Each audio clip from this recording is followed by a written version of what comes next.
Good afternoon. It's 2:59. I'm Joseph Bonanno, live from Buffalo Wild Wings out in West Nashville. The Titans are back on the practice field today as they continue to prepare for a trip to Jacksonville on Sunday. According to reports, there is no sign of Tyler Boyd, Otis Reese, Tony Pollard, Amani Hooker, or Dylan Radins during the open portion of practice. In transactional news, after being claimed off waivers by the Titans yesterday, linebacker David Long Jr. failed a physical which will keep him from officially rejoining the Titans. He goes back on waivers. In NFL news, a comeback in the league as Teddy Bridgewater has come out of retirement to rejoin the Detroit Lions. Bridgewater retired last December before leading his high school alma mater to a state championship title as head coach this year.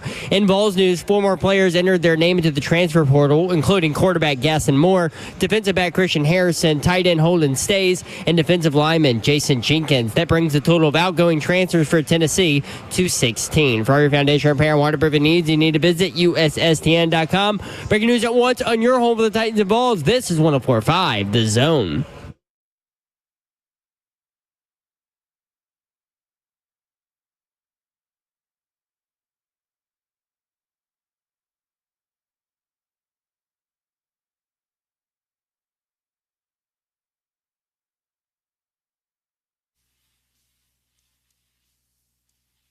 Yo, what up, Nashville? 3HL is on the air. Brent Doherty with you on a beautiful day in the Music City. Hope you survived Christmas. Yes, indeed, y'all. Got all the gifts that you wanted. Gave all the gifts that you wanted to. Gave all the incredible gifts that you wanted to give.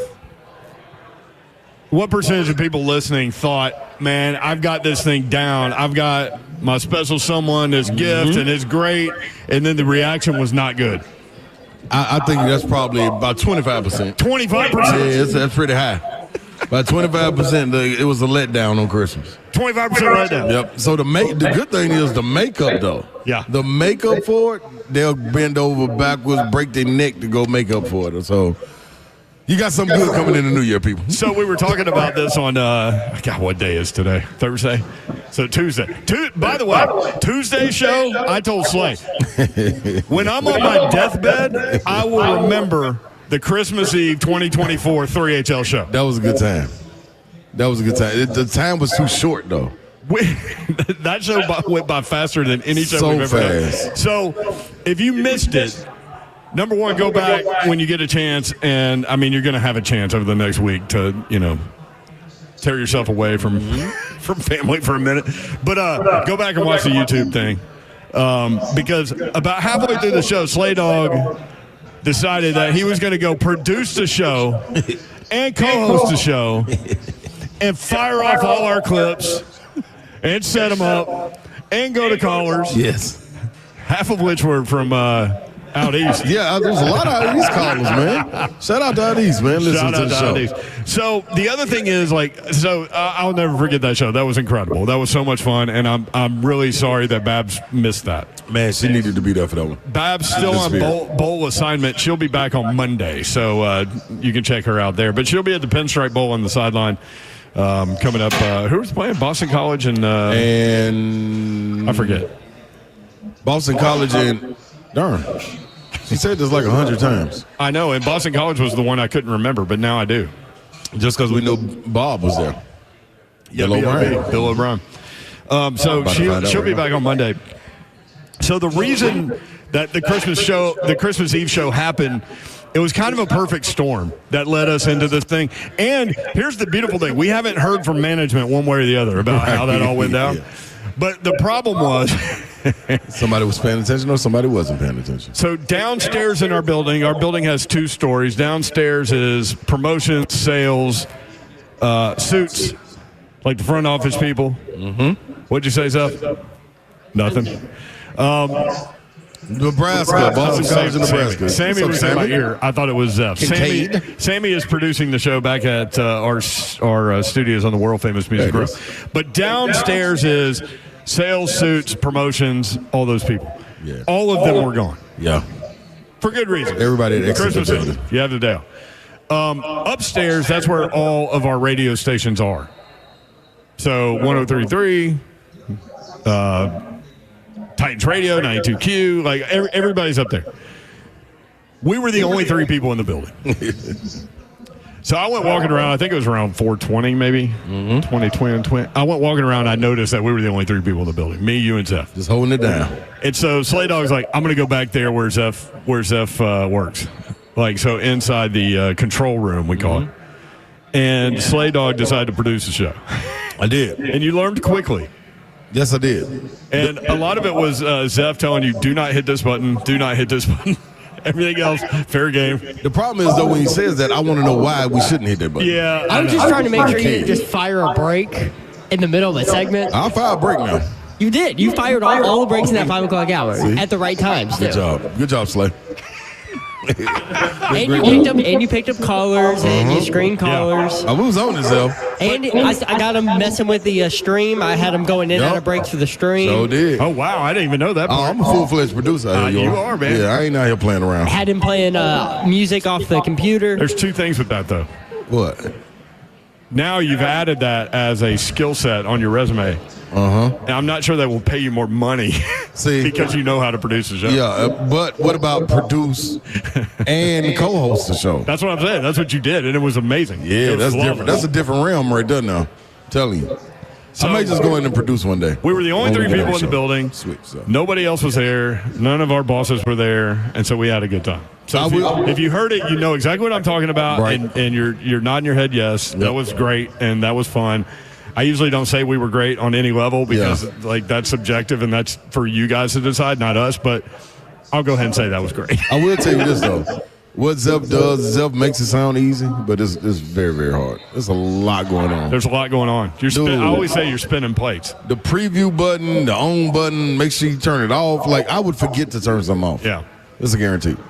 You know the things would run over. Who's the lady that rolls around basketball games and does halftime where she's spinning plates on like a big stick and stuff? Red Panda. Red Panda. Yeah, that's what it's like back there. Spinning plates.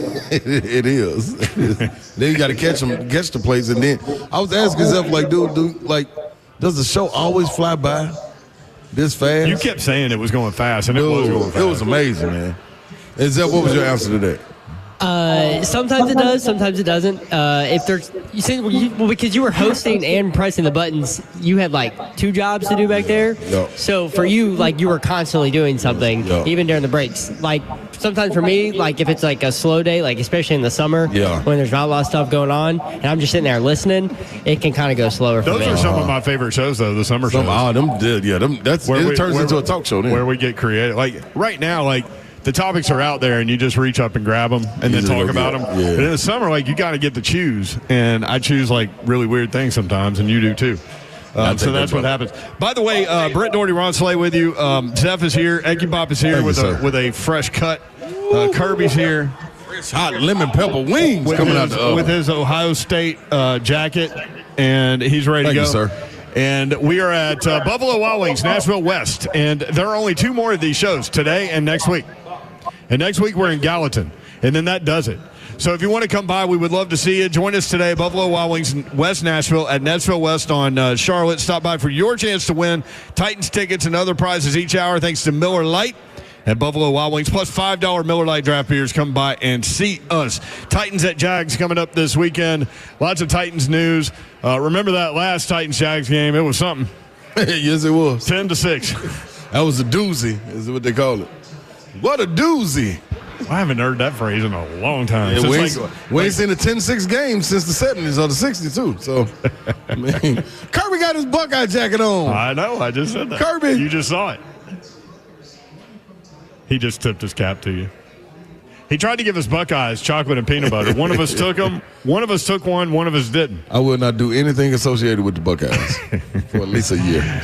Meanwhile, I succumbed to peanut butter and chocolate. Yeah, it'll get you every time.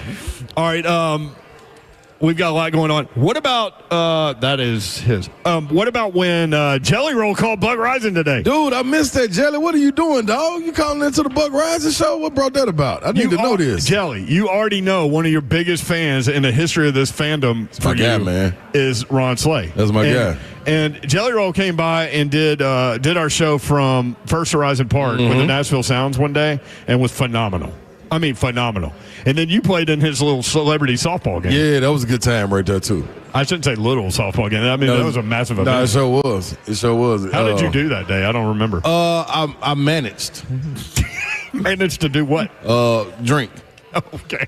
And yell from the dugout. That's exactly what I did. I can see you I yelling. had a great time, though. But also, I got to reach out. I got to reach out to a partner, man. Mario Moore. Him and Jelly Roll are really, really good friends. Mario Moore, everybody remember him, played at Antioch, Nashville Superstar, Vanderbilt. Yep. Yeah, so him and Jelly Roll, real good. They were on a song together. Mario Moore was on a song? This was when Mario was rapping. I didn't know that. Hey, man, dude, there's a lot going on in Nashville a lot of people don't know. But I mean, I'm here to reveal. I mean, varied skill set. Just like you. Yeah, see? That's what I'm saying. So I'm going to reach out to him, man, and let Jelly know what's happening, dog. So we're glad that Jelly Roll reached out to the Zone and called a listener line like Jim Nance did us, right? Yes. So we're glad about that as a radio station. Yep. But we're also like, Jelly, what are you doing? You called the wrong show. Yeah, man. You got the doing? biggest fan in the world sitting right here. I'm crashing that show. Old Buck knows it. I'm coming in on that show. Oh, y'all must have missed earlier this week. They were trying to start like in between show fights after the Kirk Herbstreit Shannon Sharp stuff came out on Tuesday. I would love to start in between show fights. Yeah, and so Buck was like, should we start in between show fights? Let's do it. I think they called out Dawn. I think Buck called out Dawn. When was this? I think it was on Tuesday. Somebody got to pull it. Okay, we need to pull it, play it on our show. She'll be back on Monday. Did you already know this? How you ain't told us this, though? I forgot about it. Tuesday flew by, like you said. See, that's why I had to produce. Yeah. Because Zeph was going to forget things like that. I never but while you were producing, he just needed to let you go and not worry about anything. Man, next time I'm firing brakes when they're not supposed to be fired. Then you won't be a good producer. It's true, Zeph. Half the time he's trying to get me to fire brakes when I'm supposed to and I don't. Speaking of, that was the best thing when Zeph would tell me Sammy. Press the button, get in yours ear and tell him break. And I could have just told you on air. Yeah. Yeah, well, yeah, you could have. But you did the producer job. You told me in my ear break. Pretty good, though. Good teachers, though. But, like, what would you want to know from Jelly Roll? Like, if he called the show right now?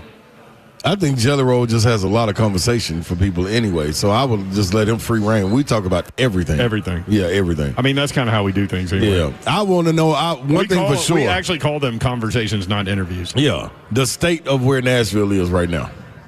Like, because he actually got to see it grow from. He grew up here. Yeah, man. From nothing to one of the hottest cities in the country, almost probably the world. But yeah. So they made a deal on Buck's show. If the Titans beat the Texans in Nashville, Jelly Roll will go in studio. I think that's what Jelly Roll said. Because Buck was like, Jelly Roll, why are you calling? You should just come in. And he's like, well, how about if the Titans beat the Texans in Week 18? I'll come in studio. So I love it. I don't know if they officially shook hands, but it was said. Oh, if Jelly Roll said it, he's going to do it. It was said on the air. Yeah, so. that's one thing. He's a man of his word now. So what are we supposed to do with this, like infighting in the studio? I want to get involved in it. That's what I want to do. What are we supposed to do?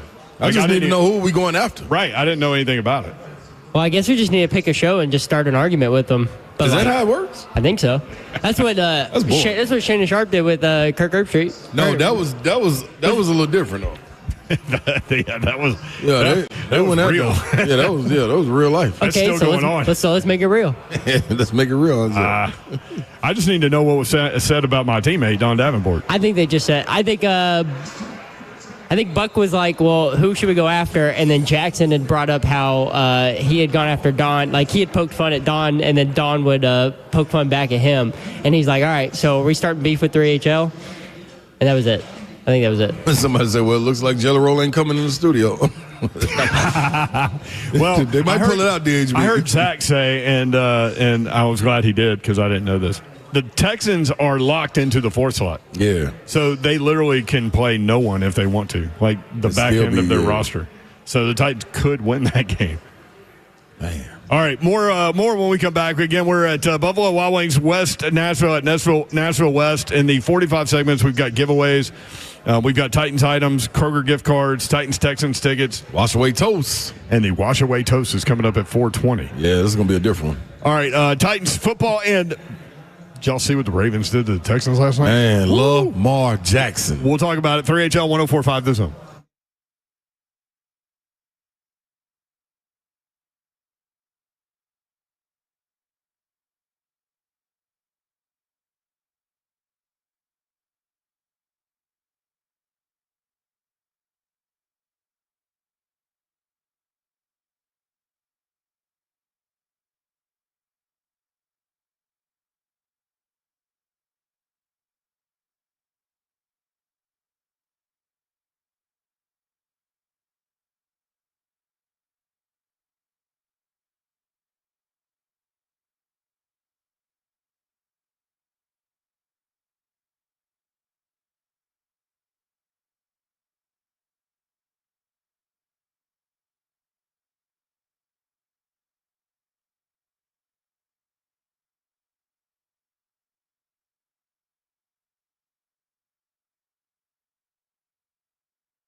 3HL 104.5 The Zone. Brent Doherty, Ron Slay, broadcasting live from Buffalo Wild Wings, Nashville West on Charlotte.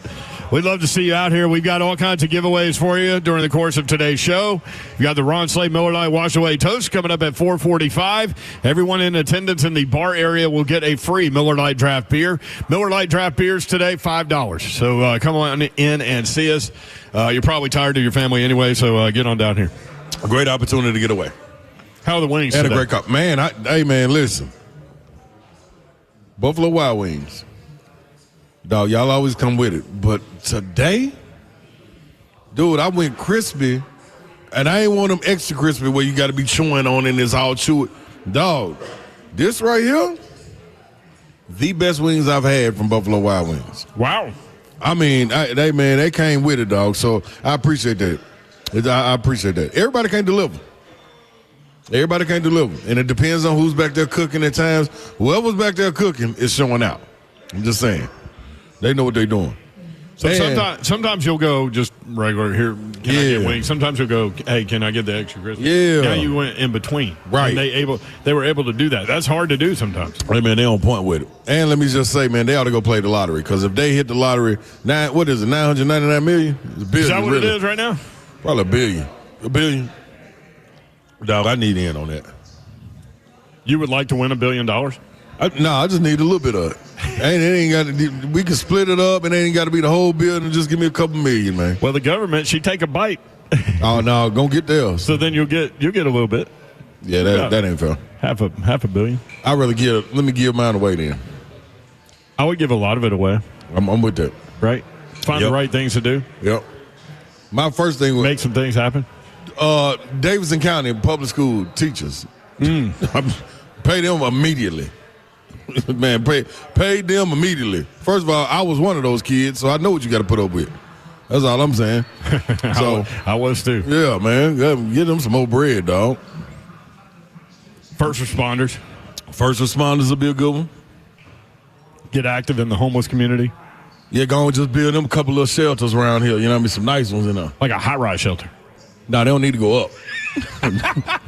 We'll keep it all flat. Maybe 2 stories, you know what I mean? Keep it all flat? Yeah. Like the Pentagon. Yeah. Yeah, get them all the way together, you know what I mean? Yeah. There's a couple of things to spend it on now. We can do some stuff. Yeah. Just give us the bread. Titans-Jags coming up on Sunday. Do you want the Titans to win? Yes, every single game I want them to win. I know you do. Have they done it? No. What percentage of people, when I ask that question, listening to us right now, are like, no? 85% now. 85% yeah, it's up there now. Yeah, they done with it. I can't watch a game with my team and want them to lose. That's what they're saying. Don't watch the game. Now.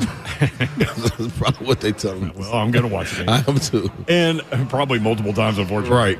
Right. But I guess where I am is, like, you watch, you want them to win. This is where I am. You watch, you want them to win, but when the game is over, you're okay that they lost. Yeah, that's a weird place to be. Isn't that a weird place to be? Yep. That's where I am. 615-737-1045. Also, I want to dive into this for just a second. Talk to me. I mean, this time of year, we may stray off of things a little bit, and typically speaking, this show does that sometimes. Yep. Anyway, but you had an interesting day today. I did, man. So you had a fun night last night. I had a ball, man. Shout out to everybody that came out last night, Cavallis. It was a great time. And then today you felt like you needed to, like, re-energize yourself. Yeah, or rehydrate, relax myself. Get my body back centered. Which IVs work incredible. Like, there are IV companies all around this place that do incredible jobs with that. And you feel like a superhero after you do it. Yes. They can pump any kind of vitamins you want in them. The IV cocktails and all that stuff. You went a different route this time. I did. So I wish they did. They do have IVs in there. I wish I could have got it done. I ain't have enough time because I was a tad bit late. I apologize. But I did make it in time for the relaxation. I went to Paul's Green Hills. That's Paus Green Hills, Paul's. Like pause your life. That's right. For a second. So when you can't find that, people that are on the go all the time, you can't find that little split second of relaxation that you need to kind of get back centered, they have the place for you, man. I mean, this is phenomenal. They took me on the tour. They got the float tanks in there that I What is a float tank? Because I understand the cold tub, which you're going to talk about, and the sauna, but what is a float tank? The float tank is when it's almost like a cubicle, an oval like cubicle that you get in. It's almost like in it? No, you lay in it. So it's almost like golly, what you call it, the whirlpool, kind of like. Kirby said isolation chamber. Yeah, like an isolation chamber. That's even better, Kirby, with water in it. It's not like that. You float. And it's like 300 pounds of, that may be wrong, but it's a whole lot of Epsom salt. The Titans have those in the indoor facility. Yeah. In the bubble. They have those. Really? Mm-hmm. So what it gives you. Now that you say that. If you ever had the opportunity to go to the Dead Sea, I had an opportunity to go over there. You can float in the Dead Sea. This is almost identical to it. So, man, any pain, inflammation in your body, is you're floating in the tank. You can close the chamber if you want to. I had to keep mine open because it got a little warm. It adjusts to the temperature of your body, the water. So I'm in there floating. I went 30 minutes. You can go up to an hour.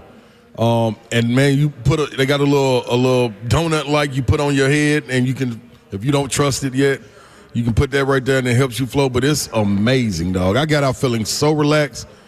I don't even know what to say. Like I wrote Euro and was like, hey man, I don't know how we're gonna do this show, dog, but this is. I've never been this relaxed. Excited. And I was like, you were like, I need a Celsius. I said, I'll be your Celsius. I started to write, I'll be your Huckleberry, but then I wrote, I'll be your Celsius. Yes. So then you did cold tub for 3 minutes and then sauna. And I've done that part before, and you feel incredible after you get done. And then they got it in, and I'm not a fan of the sauna because I think the sauna, when you go in it, it's hard to breathe because of the heat. And it heats up the air. This is different. This sauna heats up your body, doesn't heat up the air. So I went in the sauna, did the cold plunge for 3 minutes, which was amazing. I need the foot toe warmers though, because my toes don't act right with cold water. You know what I'm saying? So I need to get that fixed. But other than that, I did that and then went into the sauna for like 25 minutes. You just say everything you think. Yeah, I got to. It's because I'm thinking it. But after I did that, so I total like 45 minutes. Then I went to the what's the name? The float tank. Float tank. They also have the cryo therapy. Oh yeah. So you can do the cryo. Say you only got 30 minutes. You can do the cryo for about 3 or 4 minutes, and then they got. It's almost like a tanning bed, but it's not. But the light, it hits your inflammation. You know what I mean? It knocks the inflammation out. You can stand there for 10 minutes, and that's all you need. When I say the light is glowing, blinds you, like you got to put your little glasses on and everything. You lay down in there, 10 minutes, boom, quick, get it done, out of there. So they got plenty of rooms. Go in there and make your reservation. I can explain it much better if you go with me. So maybe I'll have a little meeting over there, a little meeting with everybody over there. So shout out to them, man. They held me down, man. It was great time. I love it. You've got me intrigued Paul's for sure. in Green Hills. I asked you where in Green Hills. You go, I don't know. I took back road, so I don't know where it is. Yeah, I'm confused where I was. Shout out to my guy Mike Bailey too. He took care of me, man. Mike Bailey over there. I grew up in Green Hills, so I can pretty much find anything in there. But yeah, I just don't know where it is. And then when I left, it's near. I took the back road coming here. Yeah, couldn't do Bellmead and Hillwood. Yeah, so I still didn't know where I was at. All right, just out here, Kirby. Pause. Take a pause in your life. I promise you, if you're thinking about a gift to give somebody, they don't want to go in spas and stuff like that. Go to this. Yeah, this is it. Did y'all watch the NFL on Netflix yesterday? I did. Shout out to Beyonce putting on a show. Did she? What? I missed the whole man. thing. The whole kit and caboodle. They got Queen Bee messed up, man. The whole enchilada. They better leave Beyonce alone, man, because her and the Beehive put on the show, man. Did she do like a country show? Because she was in Dallas? Yes, in Houston. Oh, Houston, yeah. Did everything and more. Well, that's the only thing. They had a denim pickup truck. She's from Houston.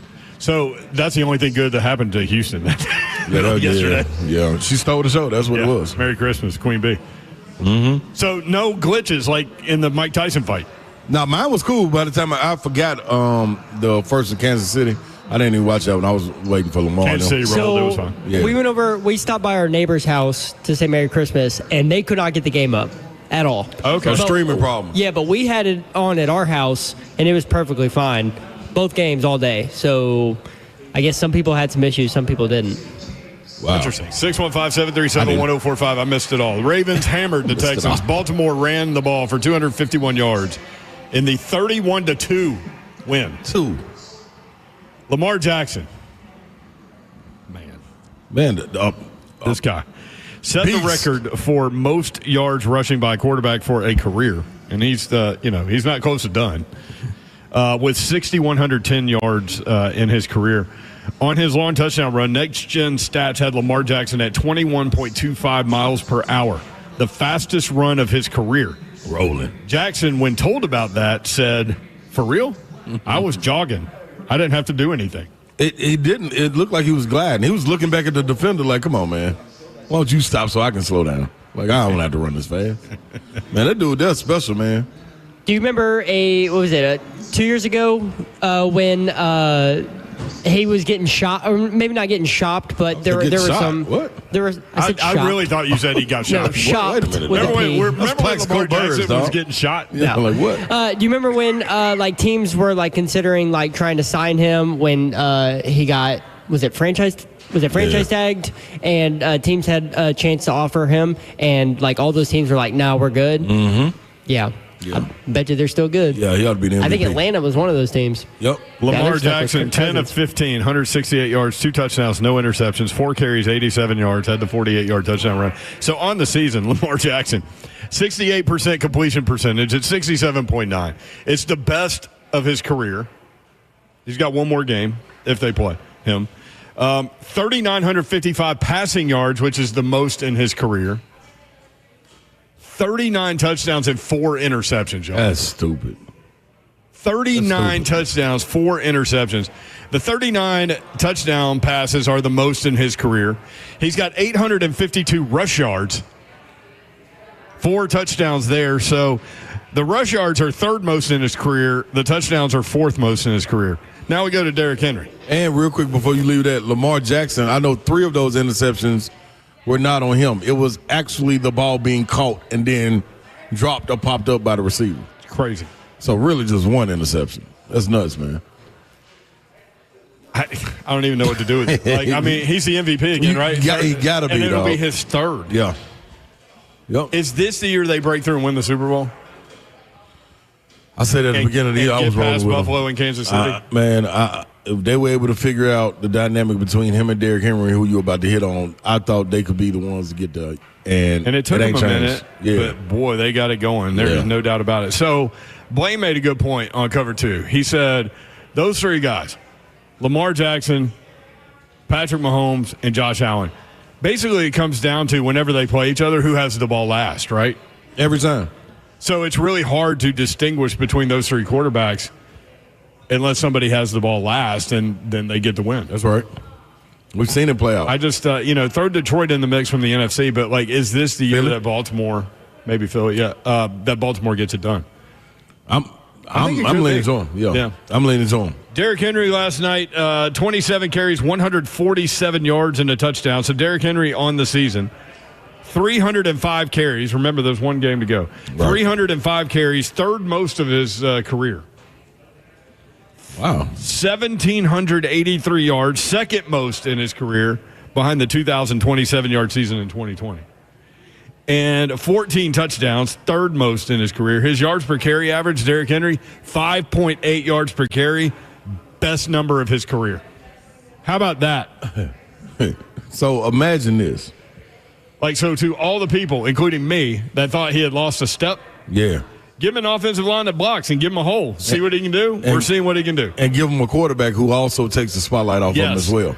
Beast. I mean, flat out beast. Derrick Henry's still going. That's the biggest thing, I think, man. When you look at it, that offensive line, him not getting touched before getting to the line of scrimmage.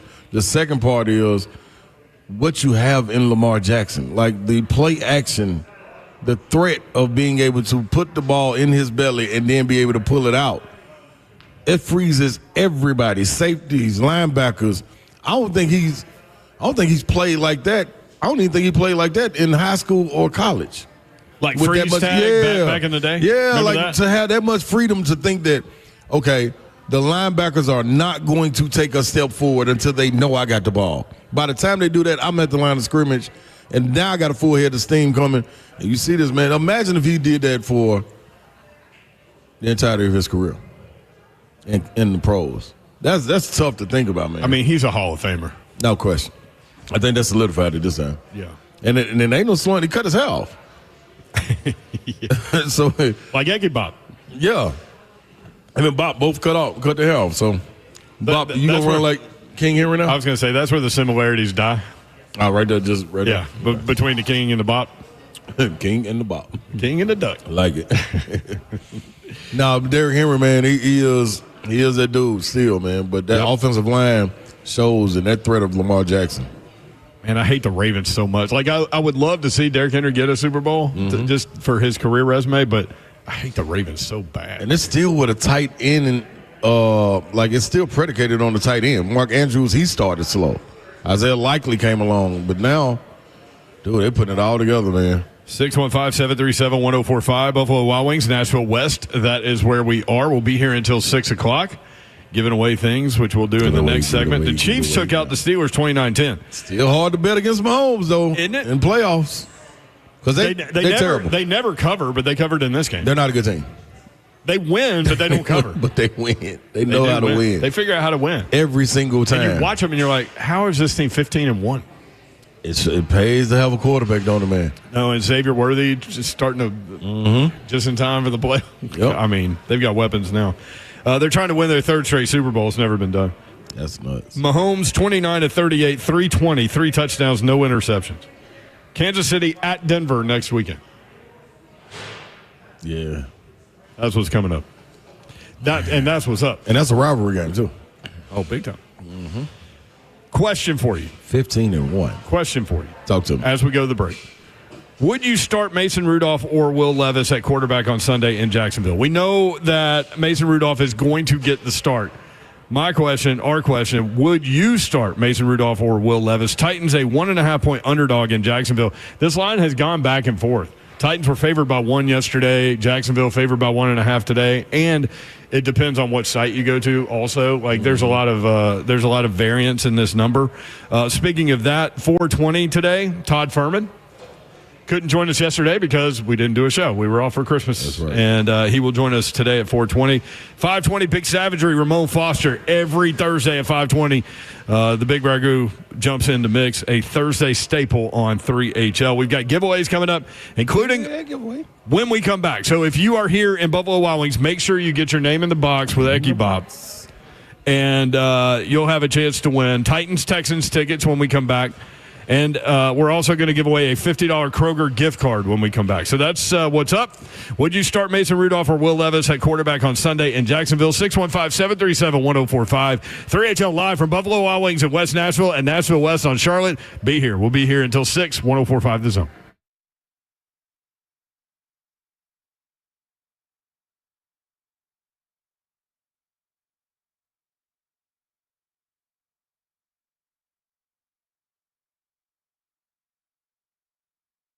What's happening, y'all? KellumStemCellInstitute.com coming to you, and I'm on behalf of me and Kellum Stem Cell. We want to say happy holidays, but outside of that, let's get this inflammation out of your body. What you need to do is understand that your body and your cells are your answer, because that's your solution. They harvest your body's stem cells and also store them for future and continued use. Now, these cells are your body's own healing cells. They're harvested and redeployed based on your needs. So if it's your ankle or your back, whatever it is, they're going to have a direct hit to get that inflammation out of your body. Congestive heart failure, lung issues, autism, to arthritis, either one you can't lose with. All you got to do is set up your consultation today. 615-850-4415. Do not hesitate. I'm telling you, jump on it now. Maybe you know somebody in your family that you want to set it up with. And like, man, you want to get that pain out your body? You need to go talk to Dr. Kellum. It's a one-on-one sit down with them. And after the conversation, I guarantee you will be pleased with it. And you will say, let's get it done right now. KellumStemCellInstitute.com.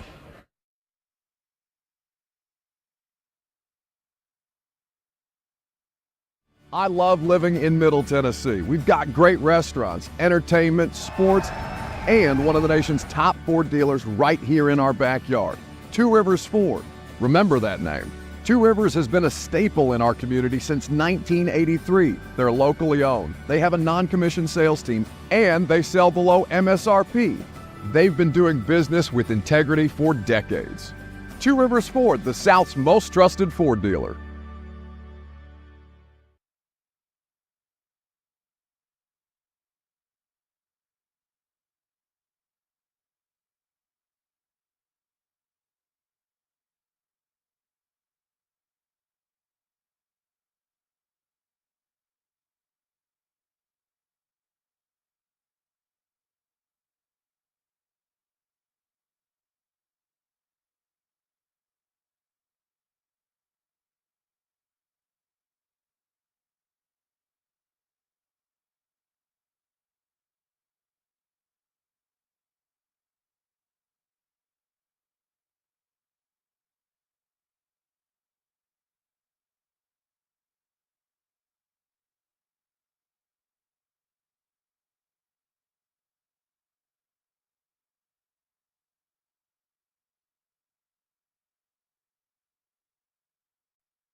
3HL 104.5, the Zone, broadcasting live from Buffalo Wild Wings in West Nashville at Nashville West on Charlotte. We will be here until 6 o'clock. We'd love to see you. We got giveaways coming up. Giveaway. That's right, Kurt. What was that guy's name? Charles. That's your guy. We always get the dead giveaway from him. He's the one that found, like, he was in, where was he, Cleveland? Found a little girl. Yeah, Amanda something. See, I always know like half of things. Anyway, you have to Google this. Charles finds kidnapped Amanda. So go watch the YouTube video where they stick a camera in his face and he describes like the whole thing and what he went through, and it is amazing. Mm-hmm. But one of the things he said was, dead giveaway. Yeah. And he was like, man, I was just out here eating my McDonald's and blah, blah, blah. So McDonald's gave him like a year of free food. Mm-hmm. Took him. We play it on the show every once in a while. We'll probably catch him. Spring, summer. Or Sammy can find it. We can play it today. Hey. Go in the folder, Sammy. 3HL. We've got some giveaways coming up, and we're going to do that in just a minute. We would love to see you out here. We'll be here until 6 again. Nashville West is a great shopping area if you're looking for something to do today. Maybe you've been pinned up in the house the last couple of days. Not as packed either. It's not as packed. Cool, yeah. Mm-hmm. Great shopping opportunities for you. And stop by and see us at Buffalo Wild Wings. We'll be right here. Promise you. We ain't leaving. So, we ain't leaving. John Hamilton from Pig and Pie. My guy. Had a bet with Kirby at Toy Field. This is how it all went down between tenants. So John is a longtime friend of mine and the show and everything that we've always done. John, what's up? How are you? How you doing, man? Pig and Pie, incredible. Catering needs, all that stuff. You want to say what you do on a daily basis? I cook and smoke barbecue. That's what he does, and it's incredible. And I remember, Slay, the first time we were doing a charity event, and you came by and you supplied the food. And Slay was like, look, man, I tell the truth on this stuff. I'm going to taste it. Yeah, if your food ain't nothing, I got to tell you, it ain't Especially down that road, barbecue, ribs, all that stuff. Slay, what did you taste when you tasted Pig and Pie? Phenomenal. That was the first time I didn't have to use sauce for barbecue. It was. I'm a sauce guy. Oh, he came up and he said, man, I don't know you, but this is incredible. Yeah, that was good, man. So John and Kirby have known each other a long time, as I have known Kirby a long time. Like I've been. This is going to be year 26 for me in radio, coming up in 2025. It'll be 26, and I think that's right. 1997. It might be 28. I have to go back and think. Anyway. I've known Kirby that long, too, because Kirby used to be a radio DJ, among other things, but on a 107.5, and he would play NSYNC and stuff back in the day, and then I would be rolling around with my buddies and call in to Kirby and request weird things. But anyway, so all three of us go way back, okay? So you guys at Toy Field made a bet, and what was the bet? We made a gentleman's bet that he was serving breakfast, and that if UT beat the Buckeyes, I would wear orange, creamsicle mafia orange all day. And that did you know about that, Slay? I didn't know about that. No. Could you imagine Kirby in all orange? I would have loved to see that. it would have been heartbreaking and somewhat nauseating. But Until they cheated on us when we got to Columbus. But and he had to. We were going to do something like at lunch or something. He made me Buckeyes, and so we made an agreement and left it at that. So, John, you had to make Buckeyes. What describe your Buckeyes that are sitting over there on their table? Well, I was going to be damned if I was going to make them where they represent the Ohio State Buckeye. So when I went to Walmart, I got white icing. I got white chocolate and orange icing, and then that filling is our one of our pies, and I soaked those things today. So. And I told you when I came up there, I said, see how ugly they are and everything? That represents our defense that night. Poison-infused Buckeyes, Kirby. We can't wait for you to eat them up. John Hamilton from Pig and Pie. Appreciate seeing you. And, they took a picture, so I'm sure that'll end up in the internet. Guaranteed. That represents our defense. It really did. Listen, man, Ohio State's got a roster. $20 million worth. And when they choose to show up and play. That's what pros look like. I mean, that's the first thing. There's plenty that Tennessee could have done better for sure, but I don't think like the way Ohio State played that game and came into Ohio Stadium that night, I don't think there was any way they were losing that thing. Nah, I need to see that in this Oregon matchup too. Do you think we will? I That's what I don't know because I've been waiting to see that from Ohio State all year long and haven't seen it. Isn't that the beauty of the playoff? That's it. Now you got to stack them against great opponents every week. Absolutely. And they lost by 1 point the first time against Oregon.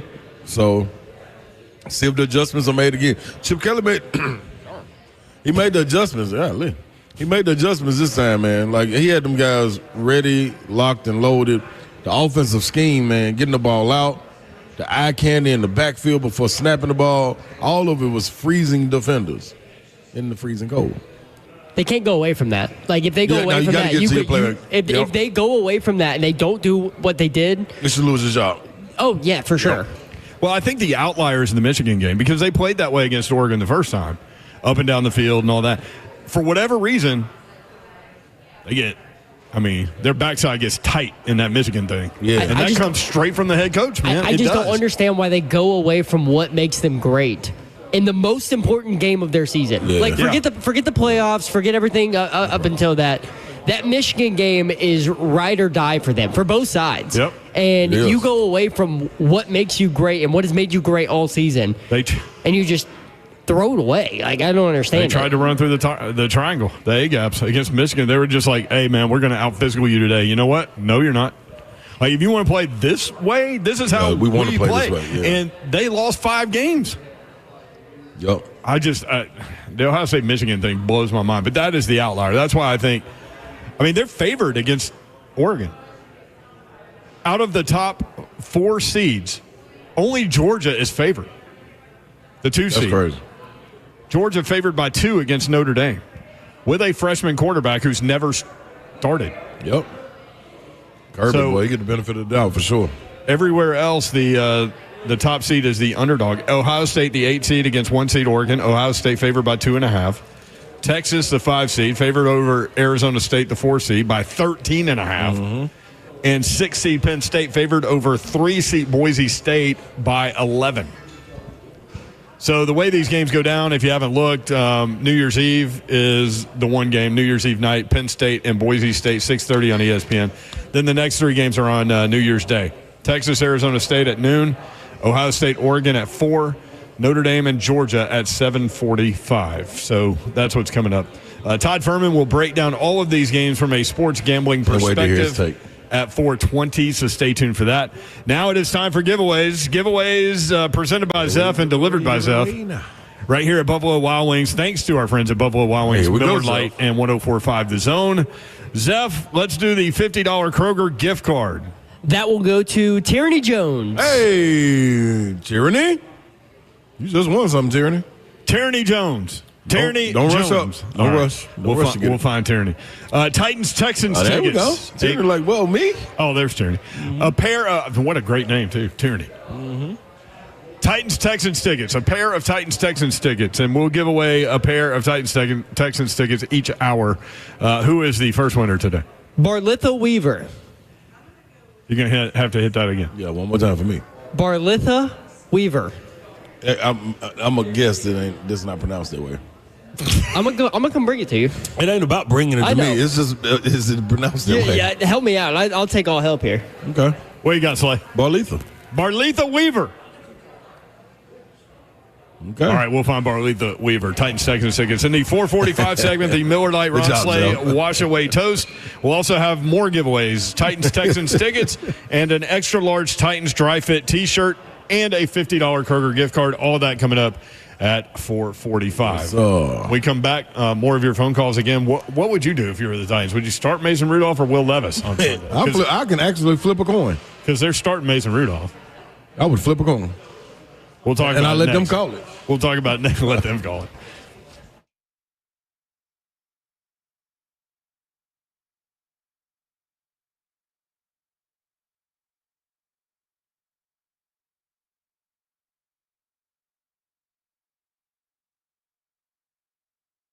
All right, New Year is coming up, which means maybe you need new things in your house, like your windows and your doors. Yeah, You need to replace them? Well, it was time for us to replace windows and doors in our rental property and our home. And I chose Pella Windows and Doors of Nashville to do it. I've absolutely loved the experience with them.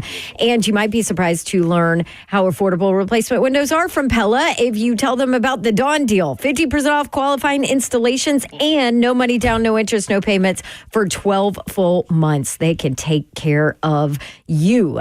That's a great deal. On top of that, let me tell you, they have the staff in place to make sure that they can take care of you on numerous levels. Of course, windows with the lifetime warranties. Pella has been around. They'll be 100 years in 2025. Lifetime warranties on their products. And then Pella Windows and Doors of Nashville also backs up their work with a 10-year labor warranty, which is leading in the industry. So go ahead and give them a call. Get ready for the new year with new windows and doors. Their phone number is 615-249-1910, or you can just schedule your free consultation and check out that Dawn offer I told you about, PellaNashville.com.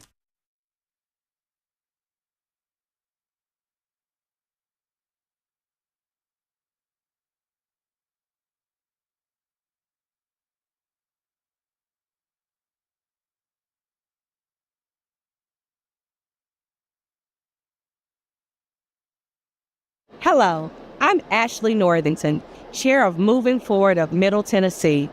The upcoming transit referendum is a game changer for our economy, business leaders, and the entire community. A robust transit system is essential for a thriving economy. With 54 miles of high-capacity transit corridors and 86 miles of new sidewalks, this plan enhances Nashville's connectivity, making it easier for everyone to get where they need to go. This isn't just about transportation, it's about economic empowerment. For business leaders, reliable transit means a more productive workforce.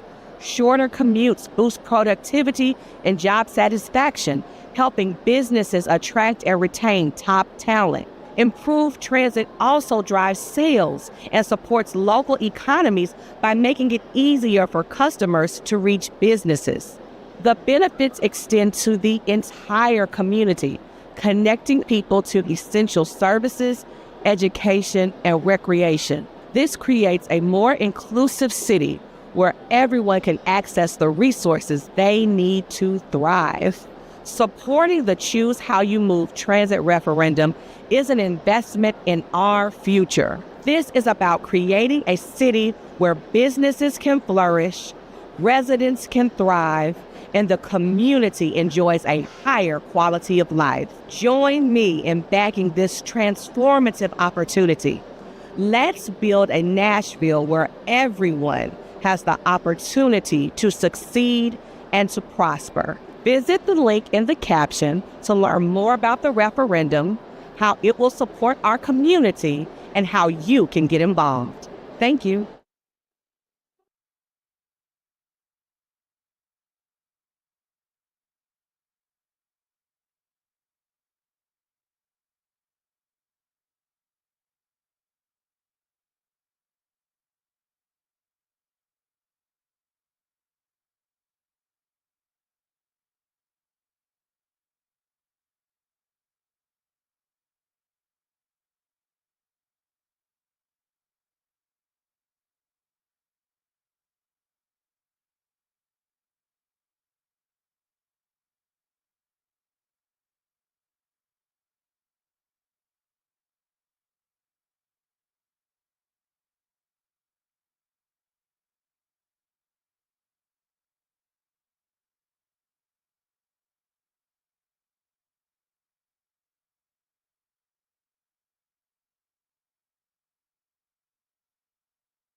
Good afternoon. It's 3:59. I'm Joseph Bonanno live from the Buffalo Wild Wings in West Nashville.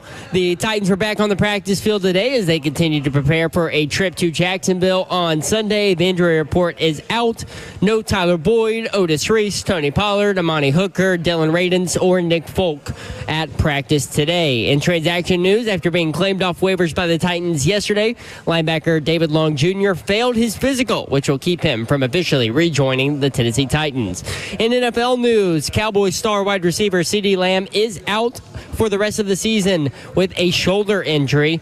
Also, a comeback in the league as Teddy Bridgewater has come out of retirement to rejoin the Detroit Lions. He retired last December, then led his high school alma mater to a state championship as a head coach this year.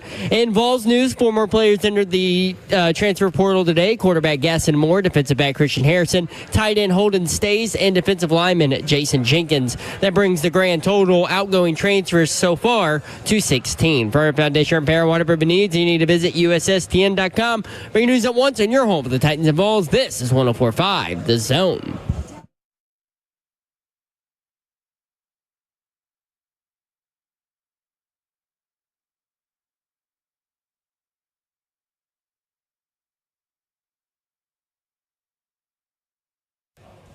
HL 104.5 The Zone. Brent Doherty with you on a beautiful December 26th, Thursday in the Music City. Hope you're having a great day. Hope you had a very Merry Christmas. Brent Doherty, Ron Slay with you. Slay Dog is here. I am in the building. I'm in the building. You better be ready.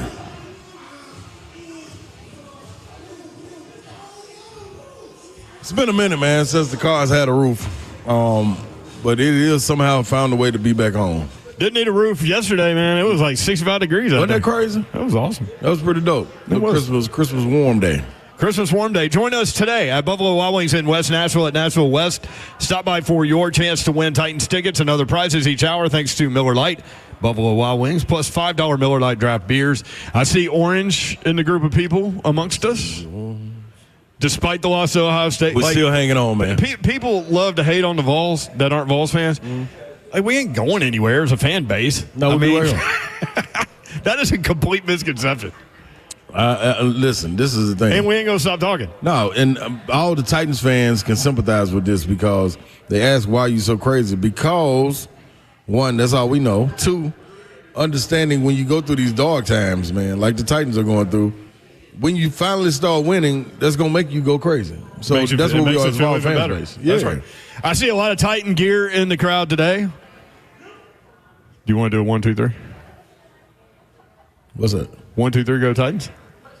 I think we need to to have it in it. In you? I think let's wait for a minute. I think we need to let it build up. Chill let for it simmer. Yeah, let it simmer. But I said last time I tried that at the tailgate, didn't go so good. There was only like 10 people in there. They had a ball though. We had a ball. Well, I think these guys are having a ball. Absolutely. Some of these guys have been here since before we went on the air. It's supposed to be. But the Houston tailgate, though. That's going to be on fire. Yeah, it's buddy. The last one of the year. Last one. We're going to redeem ourselves, come with great energy, talk some good trash, eat some good food, drink some good drinks, and party with me and C-Wiz. It won't get better than that. Legendary C-Wiz. Even when you're 3-13. Yeah. Or 3-12, sorry. You got to put that out your head. Already gave another one. Game of loss. Just like that. That's how it happens, too. Game of loss, Euro. I'm sure the Titans appreciate that. Well, if they are 3-13, you're still going to talk trash and drink and dance. And you can't stop the kids party. are going to play the video games. Yeah, the party ain't stopping. Forget about that. Lottie Dottie, we likes to party. We don't cause trouble. We don't bother nobody. And we'll stop there. Yeah. Good decision. The game above Sports Bowl is going on right now, and it's 30-20 Pittsburgh in the fourth quarter. I think that's fourth quarter. I can't see very well. Is it fourth quarter, Slay? Yep. John Hamilton says fourth quarter. 4's up. Rate Bowl coming up. Rutgers, Kansas State. Kansas State by 7, 4:30 on ESPN. And the 68 Ventures Bowl, your boy Butch Jones going at after a bowl win tonight. Arkansas State and Bowling Green. Bowling Green favored by 10, 8 o'clock on ESPN. Good for Butch. Tomorrow, we got a slew of games tomorrow. Oklahoma versus Navy. Sooners by 3, 11 a.m. ESPN. Georgia Tech, Vanderbilt. In the Birmingham Bowl, Georgia Tech favored by 3. That game is at 2:30 on ESPN. We'll keep you updated while we do the show. Who's favorite? Georgia Tech favorite? Haynes King playing? I guess. I would guess that's why they're favored. If he were not playing, then it would be Vandy, right? Texas Tech and it's hard to keep up with all those things. All the portal, all the I'm opting out. What the bad centers is 5,200 people in the portal or something crazy? I mean, it's like a Titans VIP party. This is right, 5,200 people. Yeah. That's like you can fit the portal in Cameron Indoor Stadium. Yeah.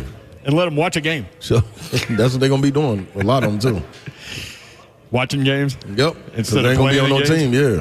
Georgia Tech by 3. Game, again, Birmingham Bowl. Georgia Tech by 3 over Vanderbilt, 2:30 ESPN. Then Texas Tech and Arkansas. Arkansas by 1 tomorrow, 6 o'clock ESPN. Syracuse against Washington State. Syracuse by 17 on Fox at 7 p.m. tomorrow night. And USC against Texas A&M. Aggies by 4, 9:30 on ESPN. The TransPerfect Music City Bowl is coming up on Monday, December 30th. Always a fun event if you're looking for something to do. It's always a good time over there at the TransPerfect Music City Bowl. Iowa and Missouri. Number 19, Missouri favored by 3. That is Monday, December 30th at 1:30 p.m. on ESPN. We appreciate our friends with the Music City Bowl. College football playoff, again, we'll get Todd Furman's take on this. Penn State and Boise State on New Year's Eve. Penn State by 11, 6:30 ESPN.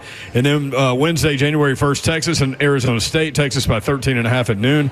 Ohio State by 2.5 over number 1 seed Oregon, 4 o'clock ESPN. And Notre Dame and number 2 seed Georgia by 2, 7:45 ESPN. Plenty of games to bet on, in other words. Yeah, and then you've got the NFL docket coming up this weekend. Hey, man, NFL, y'all need to find something to do, dog. Christmas days are for NBA basketball. I just want that to be known.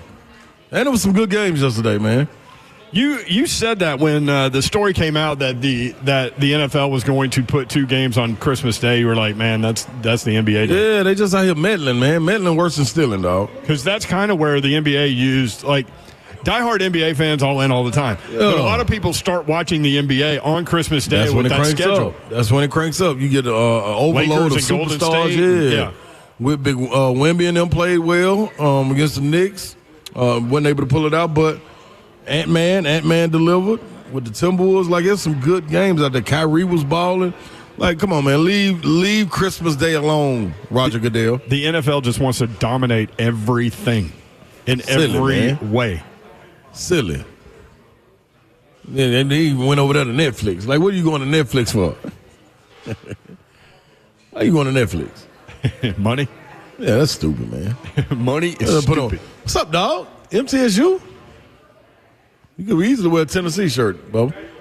Okay, I can dig it. Basketball school. 615-737-1045 if you want in. We'll talk Titans football. Again, David Long Jr. was set to make his return to the Titans, but he failed the physical. They got halted. That's a tough break, man. They need help at inside linebacker. There is no question about that. And David Long, interesting story. Like, within the last year, he was captain of the Miami Dolphins, got released, and went to Detroit, got released. Now try to sign him back with the Titans, but he failed the physical. So Kenneth Murray placed on the practice squad. Got some info on Jalen Duncan, who's going to try to get back out there this weekend. I know. Slay can't wait for this. Hey, boy. Bill Callahan comments to Jim Wyatt about Jalen Duncan. Yeah, this is going to be good. Yep. In the meantime. In between time. Peace. Darlington is out. Darlington? Who's Darlington? No, Darrington is out east. Sorry, Darrington. What's up, man? Hey, man, look, I've been called worse. I almost got called a UP fan. But it's okay. First of all, hey, listen. Hey, you asked the question about would you rather have Mason or would you rather have Willie? Hey, listen, honestly, I'd rather have Trevor Siemian playing. I don't need neither one of them accidentally winning this game and giving the Titans a lower draft spot. You're too close. You can actually surpass Jacksonville, and then maybe you get the number 2 spot. And then you have a wide variety of things that you could be possibly doing. Second thing, I need to give a shout out. And this is presented to you by everybody from out east and them. I need to give a shout out to the women's doctors over there at Centennial Hospital. They are a great group of people. I have officially re-entered the parent portal, and I just had a brand new baby for Christmas. So I want to give a shout out to all of them for all the work they put in. 72 hours worth of labor, and my man Truce has finally came into this world. I want to give a shout out to my older son. Today's his birthday. So there's been a lot going on. And Ron Slapp's going to let you know, your voice, for my newborn, when he hears your voice, all he does is laugh. So whatever you're doing, I need you to keep doing it, because for him to and he's a month early. He's a month early, premature, and when he hears your voice, he laughs. So I've been telling him on the low, hey man, that's your godfather right there. The great one, because that's all we know. Hey man, y'all have to do it, man. Hey man, congrats too, Darrington, man. Yeah. Congrats, dog. Back in the parent portal. Parent portal. Did you say 72 hours of labor? Dude, yes. That's getting it done. Salute to that soldier that brought that baby into the world, boy. Babs went for a long time in labor. Yeah. And then Travis texted me. He goes, they're rushing her in to do a C-section. I'm like, you're about to have a baby in like 2 minutes, dude. Because once they make that decision, they go do that C-section, they yank that baby. You got a baby in like a minute. Yeah. Sheesh. Shout out to all the mamas out there. Yeah, congrats on the baby, Darrington. Yeah, and I'll continue to make the baby laugh somehow, some way, I guess. I mean, just hears your voice and laughs. Man, that's what you got to do, man. It's kind of like me. Bring joy to the people. Joy to the world. Yes. Do you think the people that have the same opinion as Darrington about wanting to lose out? Trevor Simeon. I want to see Trevor Simeon out there. Do you think that they When was the last time he played? Do you think they considered the option and why they made that decision from Brian Callahan's point of view? I don't understand it, really. I mean, I would just play Will Levis the rest of the way. Like, I don't know why you switch. Like, why do you switch? The only reason why I think you switch is you've made up your mind on that guy, which they say that's not true, right? Like, they say that's not true. But your actions are a different story. I think they've made up their mind about Will Levis. Why else would you do it? It's not like, we need a spark to win these last 3 games to get in the playoffs. I mean, you're done. So why switch quarterbacks? It's ridiculous. Like, I don't understand it. That, and I think that for him, I mean, right now he can say as much as he wants that he's not reading what's out in the media and whatever, but what a lot of the national people are calling for is his job. I mean, he's been in all those, there was an article that came out, I think, earlier today or maybe earlier this week. Would the Titans job be appealing? It's not open. Yeah. It is still but he's getting all this national attention on, he should be fired. Titans should clean house, all this. Whether you agree with that or not, it's out there. And whether, he says he doesn't read it, he probably sees it. Of course. So for him, maybe in the back of his mind, he's like, I have to show that what I'm doing here works. He knows that Will Levis isn't his guy, and Will Levis doesn't fit what he wants to do on offense. Maybe Mason Rudolph does. That's the only obvious reason why they changed quarterbacks. And you also they made up their mind on Levis. You can't trot that man out there knowing me as a player, as a leader on your team, and I know this man is not going to give us an opportunity to win. As a teammate, me sitting out there going out there, dude, I got to run out of the tunnel, and I know this man is that quarterback. This man had 4 possessions of 4 turnovers. Like, come on, dog. Like, what are we doing? Who are we kidding here? In order to keep me intact and me leading this locker room the way you wanted to be led, you need to make a change because you're not fooling anybody. This man can't get it done. And what's really interesting is that Mason Rudolph and Will Levis have the same quarterback rating and the same yards per attempt. That is incredible. Yeah, but it's almost like 2 people averaging 20 points. And how impactful are those 20 points? I just think it's different as far as impact goes with either one of them. You know what I'm saying? Yep. So. That makes sense. 615-737-1045. Cowboy next up on 3HL. Cowboy, what's up? Cowboy. He must be on the horse. Hey. Hey, there he is. Yo, you mean Calvin from H-Town, Houston. I called y'all the other day. Come on. Come on, Sammy. Yeah, we know you, Calvin. Let's go. What do you got? Don't do that. Hey, straight off.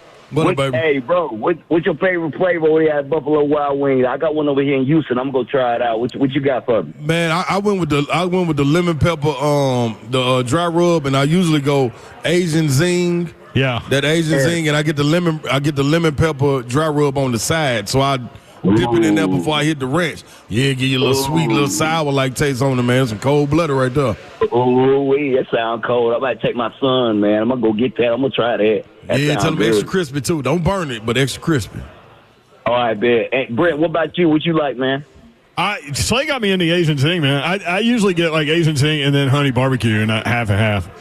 But Asian Zing, the Buffalo Wild Wings people told us they made it a little hotter, which is definitely true. They spiced it up a little bit. It didn't used to be that hot. They did, but those are my two. How was y'all Christmas, man? Man, great, man. Good Christmas, dog. Good relaxation, seeing people open gifts. That was pretty much the gist of it. Then eating, fall asleep. How was H-Town, Calvin? My Christmas, man, I cooked all. I'm a chef, bro, so I cooked all day. Oh, man. You know how that is. Yeah, I'm the family chef. You know how that go. You got to watch when you get good at stuff. It's like Slay when he produced a show on Christmas Eve. Yeah, dope. Hey, I got one question for you, man. I'm gonna let you. I'm gonna listen to y'all. Check this out. What you think about keeping Will Levis, man? I mean, he under contract, whatnot, and get that bridge quarterback, man. Maybe get Aaron Rodgers or Kirk Cousins or somebody like that. I don't want either one of those two. You can take those guys to H-Town and let them back up C.J. Stroud. You stupid, bro. Don't do that, bro. Come on, man. That ain't the first time I've been called stupid, Calvin. I'm with you, though, Calvin. I do think they need that bridge quarterback. And you keep them and let them be a backup, and maybe something develops with them, man, so you get some trade bait. Like Steve McNair, them type of things. We'll let him sit, man, for a year or two, behind somebody. Because, you know what I'm saying? Some quarterbacks need that, bro. That's what I'm saying. Yeah, he definitely does. He got the tools. Y'all know he got the tools. He does. He just it don't all register right away for him, but you absolutely right. He does that. That's what I'm saying. So let him sit behind that bridge quarterback, let him learn, and then watch the 26. He'll be straight, man. That's all I'm thinking. Hey, y'all be good, man. Thanks, man. I appreciate Happy New Year, too, dog. Happy New Year. Thanks for checking in, Calvin. All right, bet. You too. Bye. When we come back, Todd Furman, break down the college football playoffs, and we'll ask him about Titans-Jags. He'll love that question. That's next, coming up as we broadcast live from Buffalo Wild Wings, Nashville West. We'd love to see you out here. We'll be here until 6 o'clock. We got several things to give away over the course of the next less than a couple hours. We'll be right back. 3HL 104.5 The Zone.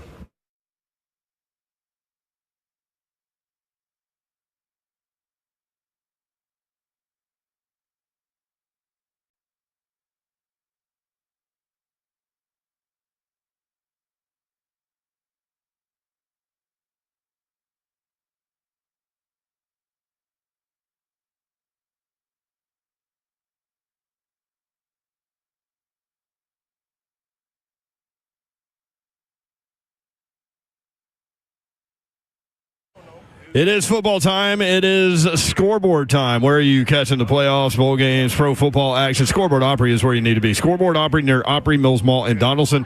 Open late and always warm. Come check out their brand new football menus with new food and drink items that are sure to impress anyone. With tons of TVs on their huge heated deck, there's not a bad seat in the house. So get there early to grab a table for all of the football games. And don't forget, there are always plenty of options for you in terms of free parking. Scoreboard Bar and Grill has its own built-in party. Come watch Tennessee and Jacksonville Sunday. Stick around after the game for the Spasmatics from 4 until 7 o'clock. The holidays are heating up at Scoreboard and Nashville Palace as well. Plan your New Year's Eve now with Rockin' the Paradise, an 80s classic rock band at Scoreboard Opry.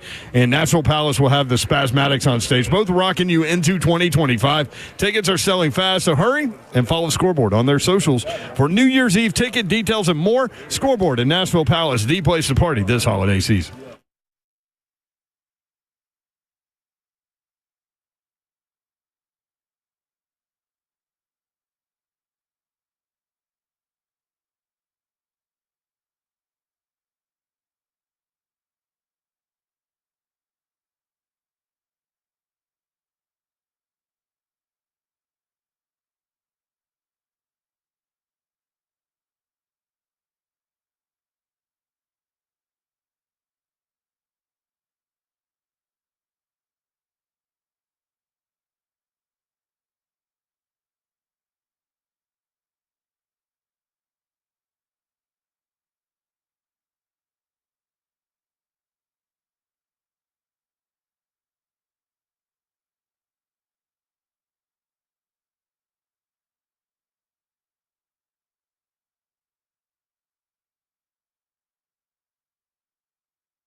3HL 104.5, the Zone. Brent Doherty, Ron Slay with you. Don Davenport will be back on Monday. Hope you had a great Christmas. We are broadcasting live at Buffalo Wild Wings in Nashville West on Charlotte.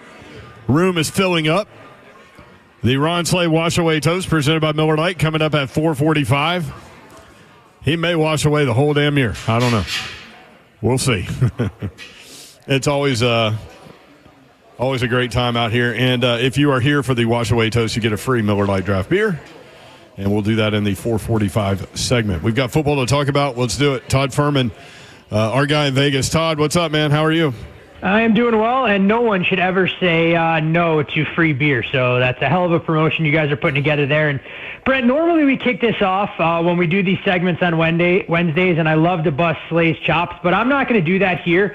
I'm actually going to say that I was remiss in reaching out to Slay in a timely manner when we were both in Columbus over the weekend. He responded to my texts in a prompt and punctual manner. And so, Slay, my apologies, we weren't able to connect this past Saturday. Well, the beautiful part about that is you just said very nice things about Slay, but he has stepped away from the table, and he will be back shortly. So he will that makes it even better.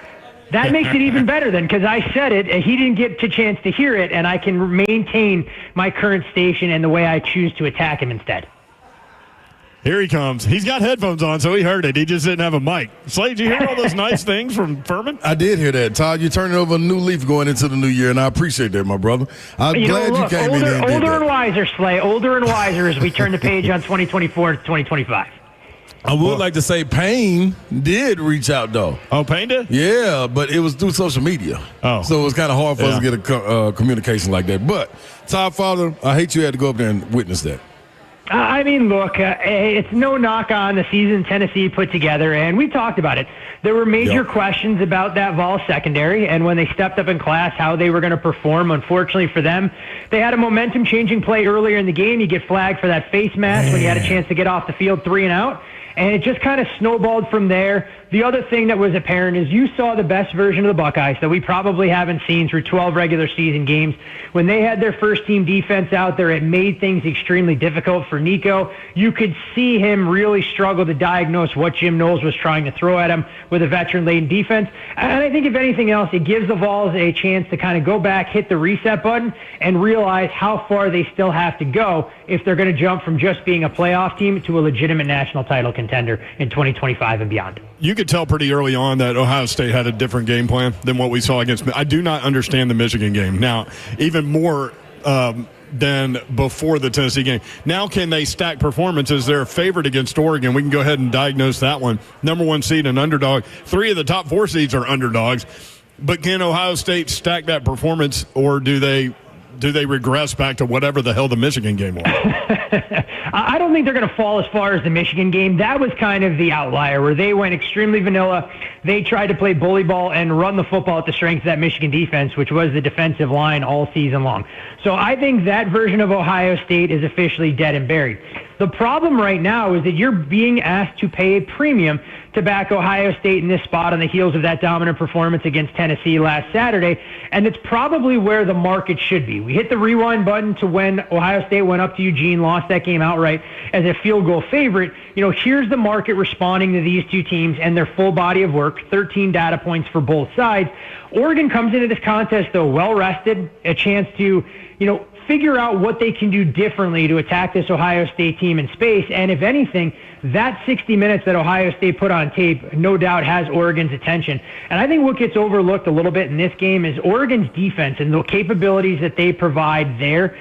Can they make life a little bit more difficult for Will Howard, force him to go through his progression and some of the secondary reads? Because the one thing I still haven't seen enough of from Ohio State is their ability to create balance behind that offensive line and run the football. I'm not running to bet Oregon right now at 2.5, and I don't think anybody should, because if you like the Ducks, wait this out. If you have a chance to grab 3, that's where you probably want to pounce. And if the number were to leak down to 1.5, 2, it doesn't fundamentally change the handicap. But I do think the total is a touch short for me. That kind of got corrected early on when it opened at 53.5. No reason to believe that we're going to have to deal with any of the elements in Pasadena, although every now and again you do get a little bit of mist and a track that can be a little bit slower. But I think both of these offenses are primed to have success against their defensive counterparts. And if I had to get involved as of now, would look at Oregon's team total over, but have not invested in the game to date. Top five, do you think next year, man, going into this first round of the college football playoff, it'll be graded or looked upon a little differently as far as making the odds on it, knowing that these home fields, man, matter more than I think a lot of people thought going into it? It's going to be interesting, Slay, because we'll see if there are any changes made to the format in terms of how these teams get seeded. But I do get the feeling this year was a little bit of an outlier, and I think weather had a little bit of a role to play in that. Now, it's always difficult to try and quantify the elements, but when you dig into the teams traveling into unfamiliar territory, you had 3 Big Ten teams or 2 Big Ten teams plus Notre Dame that had frigid temperatures working in their favor. It kind of became a wash against Indiana. That just appeared to be a class difference. SMU was probably the one team that felt most out of its depth going into Happy Valley, knowing how warm the weather had been for most of their games, Kevin Jennings, and countless mistakes.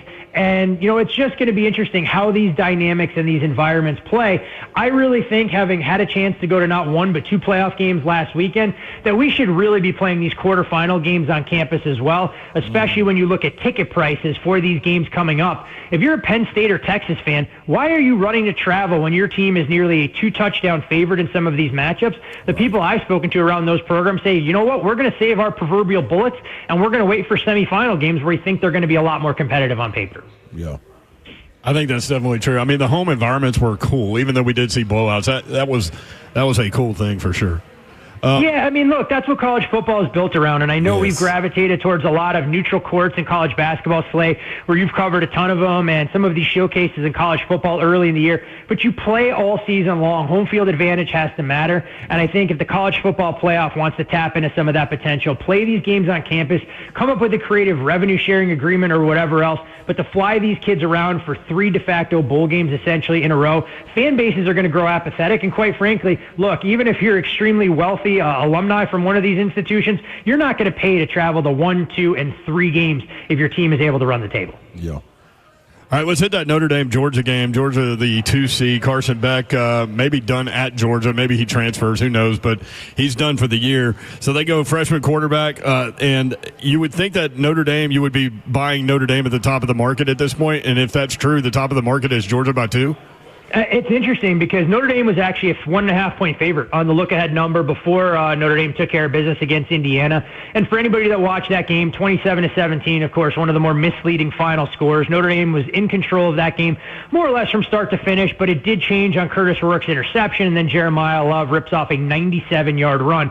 The problem for the Irish in this game is they're dealing with some injuries as well, none of which are as high-profile as losing your starting quarterback like Georgia, but this is a Notre Dame defensive line that wasn't overly big by any stretch of the imagination, and now you lose a key contributor in the trenches, both on the defensive side of the ball and the offensive side. I think the big X factor here for Georgia when you're handicapping this game is what are you going to get from Gunnar Stockton? I mean, Georgia's offensive line should be trending up. You'd think that the running back room is going to be significantly healthier than what we saw, in the tail end of the regular season and through the SEC championship game. So for me, no real strong opinion. I do respect some sharp bettors that got out ahead of it and laid a cheap money line price with Georgia. I'm not quite there yet. The thing about this game for me, I understand why the total is set at 44, but in college football in this day and age, you need so many things to go right to actually cash an under on a fast track with a total that low. And I think there's a touch of value, and I could be dead wrong, actually going over the total if one of these teams can get out to an early lead and force its opponents to chase the game a bit. Todd Furman, our guy in Vegas. All right, 2 big point spreads. And we talked about this with you. I think it's ridiculous, and I think all God's children think it's ridiculous that conference champions get bye weeks. So you've got a situation where the 3 seed is an 11-point underdog, the 4 seed a 13.5-point underdog. If you want to touch on those 2 games together, are those lines too big for a game like this for you to mess around with?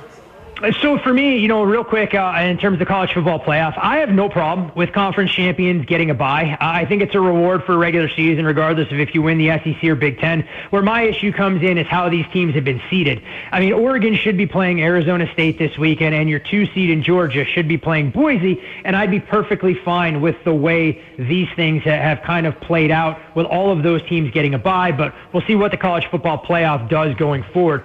As far as the numbers are concerned, Arizona State took a little bit of money when the number got out to 14. It's not going to be an underdog that I want to back. I think they're a little bit too one-dimensional. But the one thing about ASU, when you come in healthy and rested and you can commit to running the football, it makes winning by margin a little bit of a delicate proposition.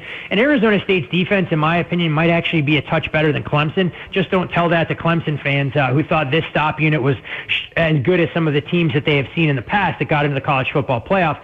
In the other semifinal game, my real struggle is, was Penn State nearly as good as that final score indicated?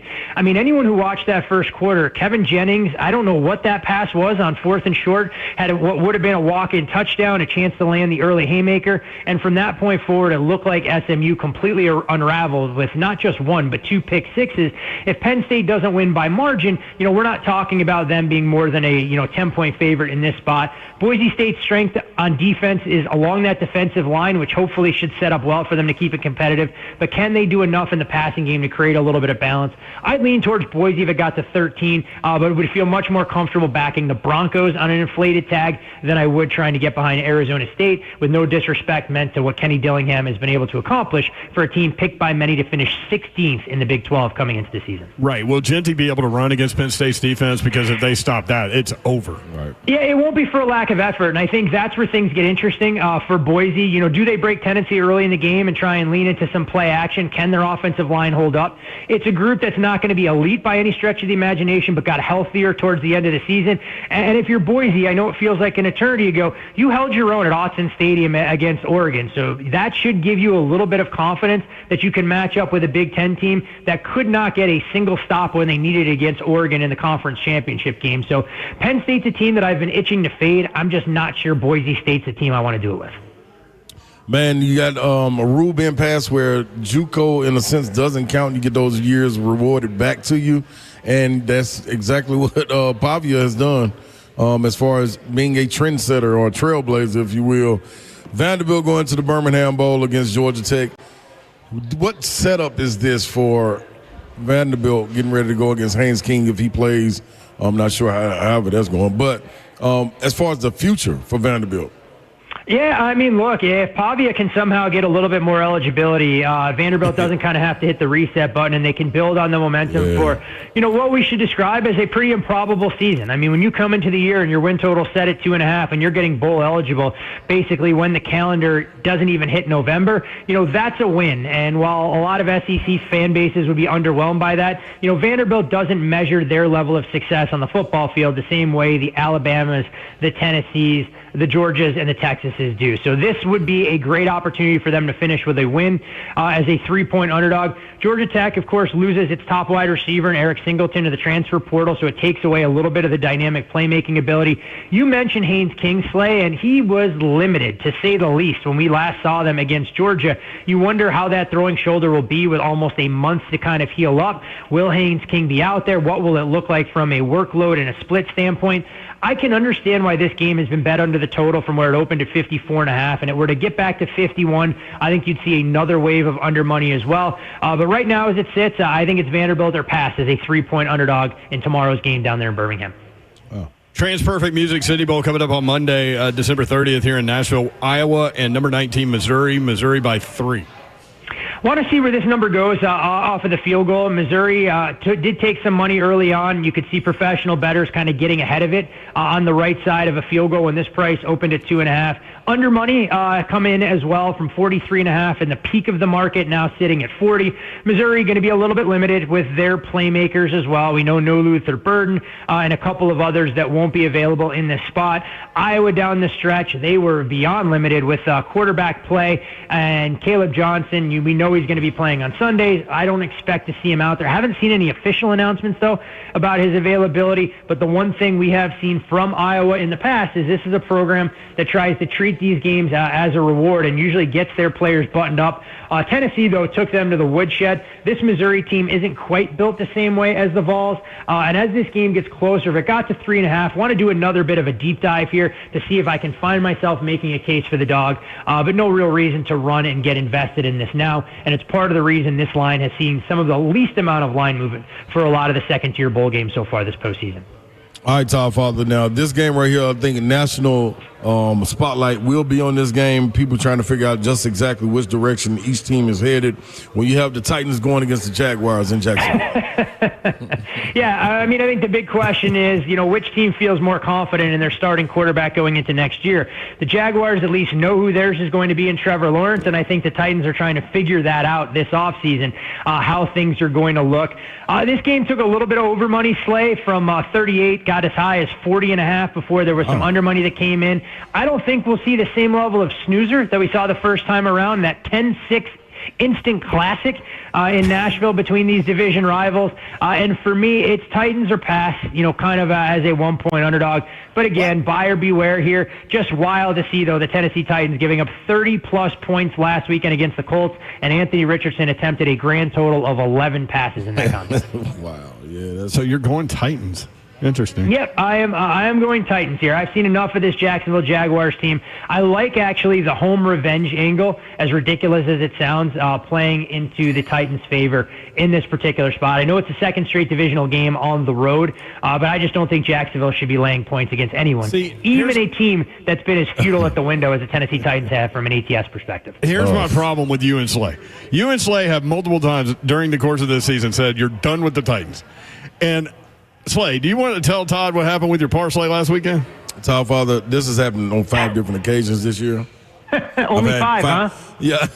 I've had five parlays going, man, for the NFL day. And when it happens, I always wait until that day, and I somehow talk myself into, you know what? Titans might win this game. I'll even take the points on this one. And they've let me down. I mean, look, at 7-0, at 7-0, things were trending well, and then it wasn't trending well for Tennessee and their inability to get off the field. But yes, just because we're breaking this game down, Brent, not a game that I have run to bet, not a game that I have in my portfolio. So let me put that particular caveat on things now for the listeners that may want to flood my mentions if the Titans soil themselves yet again. Soil themselves. That's beautiful. A barrage of imagery there. What Slay didn't tell you, Todd, is that he had a 5-team parlay and he won the other 4 legs, and his one loser was the Titans. Stupid, man. I mean, look, that's how it goes, and it's better, I guess, Slay, that it was the Titans that messed things up rather than the Vols. You know what? That's true. I'll accept that. I'll accept that, Todd. Todd, do you have another bowl game we should be looking at that you like? Yeah, we actually bet a bowl game after the new year a little bit earlier today. The number has moved a touch, though, but I still think it's in range if people want to get involved. And as I try and scroll through my odds screen, it is actually on Friday, January 3rd. It is the Mayo Bowl at the Bank of America Stadium in Charlotte. We laid 6.5 with Minnesota. If you have access to a 7, I would still endorse that as a bet. I think you're going to see some more injuries get announced and some potential opt-outs for difference makers for Virginia Tech. Minnesota should be at relatively full strength, and while it's always a delicate proposition to lay a big number with the Golden Gophers, all things considered, I think Virginia Tech will be hard-pressed to get to 13 points. So if you can lay the 7 with Minnesota, it gets the Todd Furman stamp of approval. Like that. Oh, sorry, Todd. I was in my app. Thank you, Todd. Good stuff, man. Hey, happy holidays. We appreciate you, and Happy New Year. Thanks to you guys as well. Enjoy the bowl games, and I'll look forward to catching up. I guess we'll have to figure out schedule-wise next week with New Year's Day falling on our normal time slot on a Wednesday afternoon. Well, let's do next Thursday at 4:20 Central. All right, let's see if we can make it happen then. Okay. Nice commitment there. Thank you, Todd. Appreciate you. Oh. Just got out of there. What Thursday? Yeah, sometimes you gotta go. Gotta go. All right, when we come back, the Ron Slay Miller Lite Wash Away Toast is next here at Buffalo Wild Wings, Nashville West, 3HL 104.5 The Zone.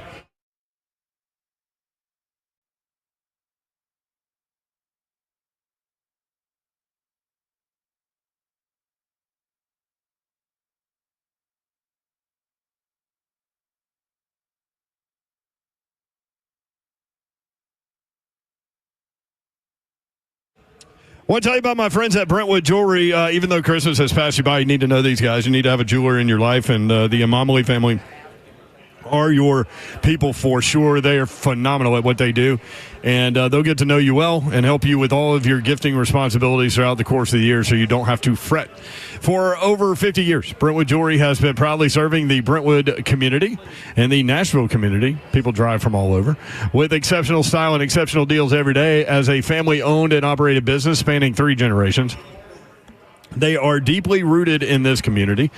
From Salem service in Special Forces to his son serving as local firefighters, the Imamali family is dedicated to giving back in a time that is imperative to support local. Shop Brentwood Jewelry, your local jewelry store. Brentwood Jewelry here to help you pop the question, too, if you're thinking about doing that. Let them help you take the stress out of selecting the perfect engagement ring. They can help you find a beautiful ring in your ideal budget. Browse their incredible selection of one-of-a-kind rings or talk with their custom design specialists to create a stunning ring as remarkable as your loved one. 7012 Church Street in the heart of Brentwood, just off Franklin Road. Exceptional style, exceptional deals every day for more than 50 years. Visit BrentwoodJewelry.com.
HL 104.5 The Zone.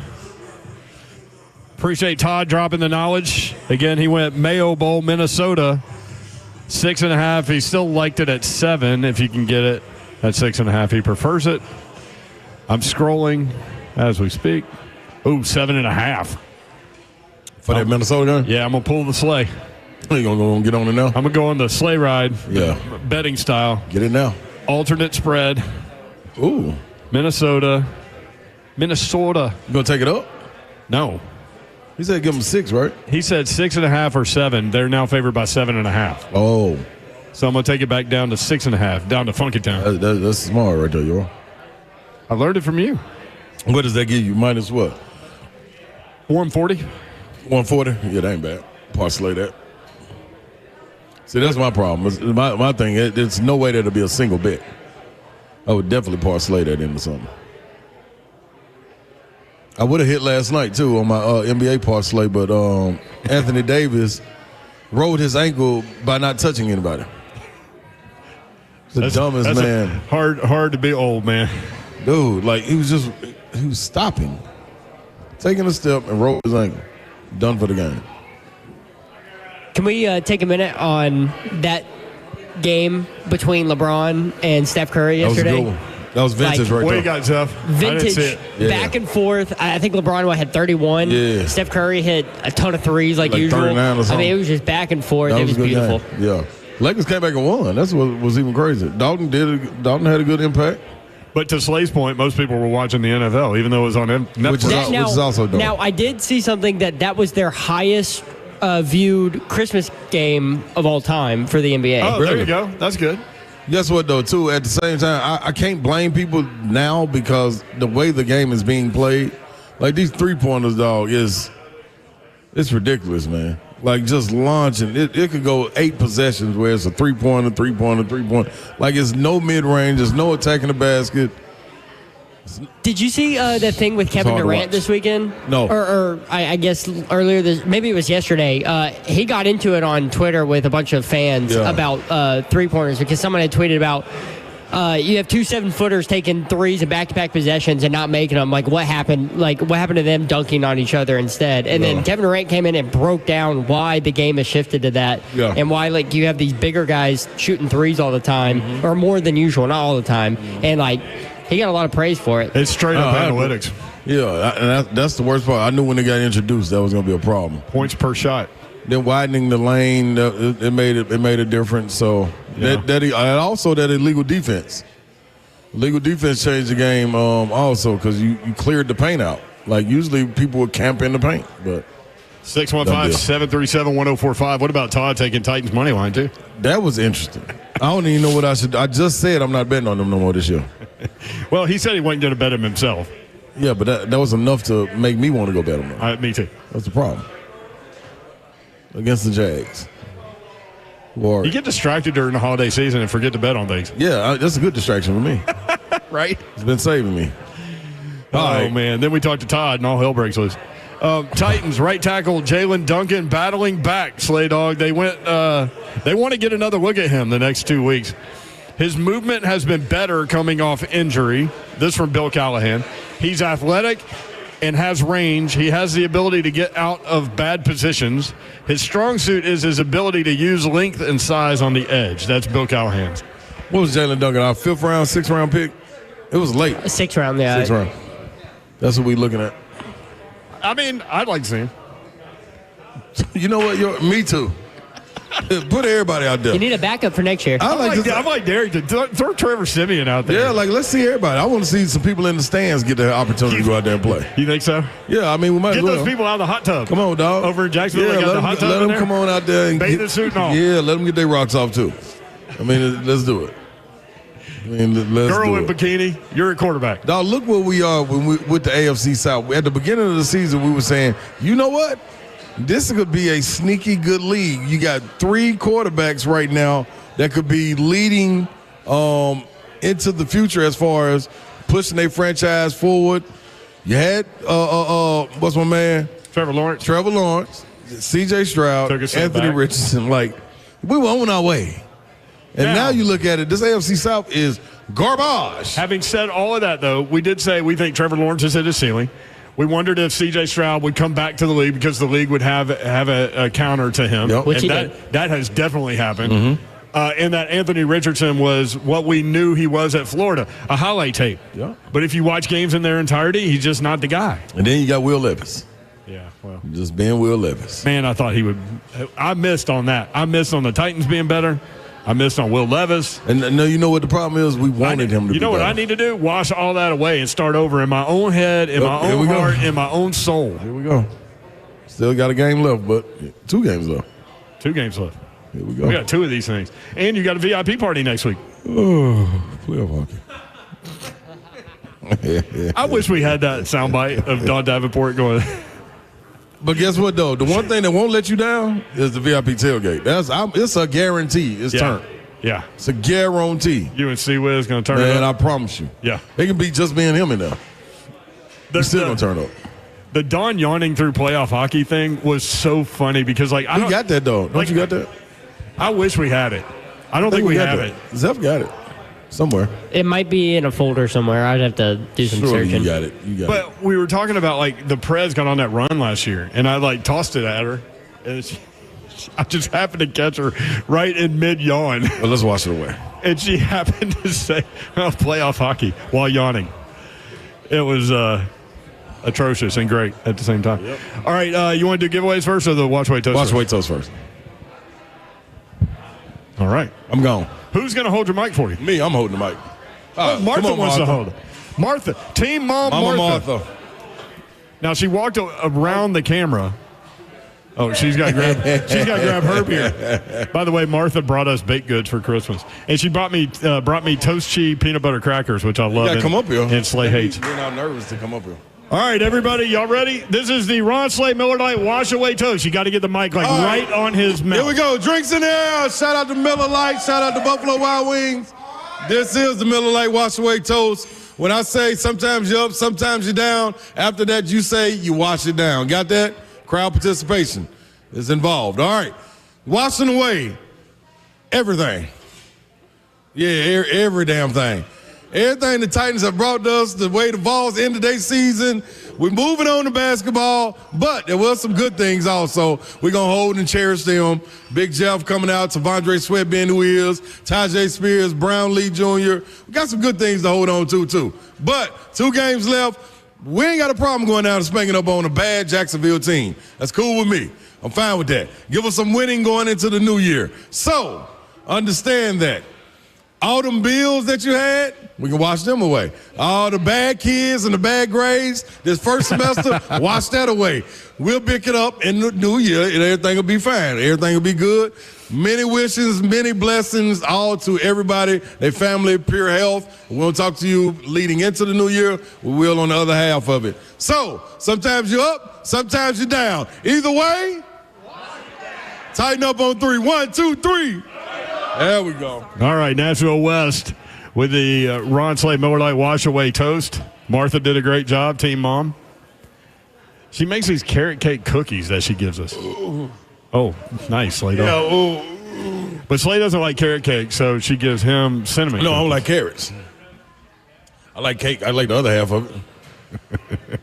Let me tell y'all something. You can't take the carrot out of the carrot cake. I don't know how I just drunk that. How did you? I have no clue. Because last night, boy, have you ever seen a fried turkey walking? That was me. That was you. Yeah, woo, Lord have mercy. All right, well, in the I'm meantime. In between Peace. You always trying to save me, but hey, yeah, everybody get fried. Here we go. Zeph, $50 Kroger gift card. Zeph, who you got? Elaine Brooks. Sorry. Well, how you gonna go Ernie to Elaine? Sorry. Elaine Brooks. Elaine Slowly, Brooks. Elaine. Titans fan. I didn't mean to say Ernie. I'm sorry. She's ensconced Ernie in and Titan- Bernie show. in That's what Titans you gear. All right, extra large Titans dry fit T-shirt, Bob. Zeph, who you got? Cameron Murray. Cameron Murray, extra large Titans Cameron's hiding. dry fit T-shirt, and a pair of Titans-Texans tickets to the home finale. Do they get to go to the VIP Titans tailgate experience? That's up to you. Well, yes. What you talking? Shaking your little head? No. Yes. Okay. Aiden Hurstbrunner. Aiden. Hurstbrunner? There he Aiden, is. there we go. There they are back there. They got Tennessee. Aiden, how do you gear on. say your last name, Aiden? Who? Hurstbrunner. You was close, Zell. I was close. You was close. I was close. Yeah, I'll that's take good. it.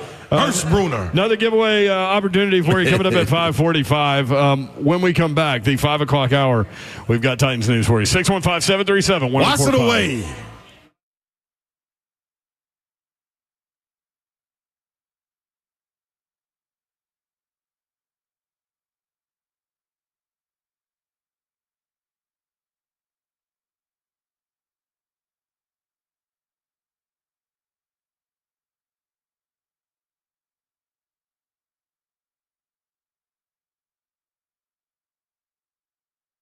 And all you have to do to hop in with Zen Sports, the newest sports book here in Tennessee, is download their app or go to zensports.com, right?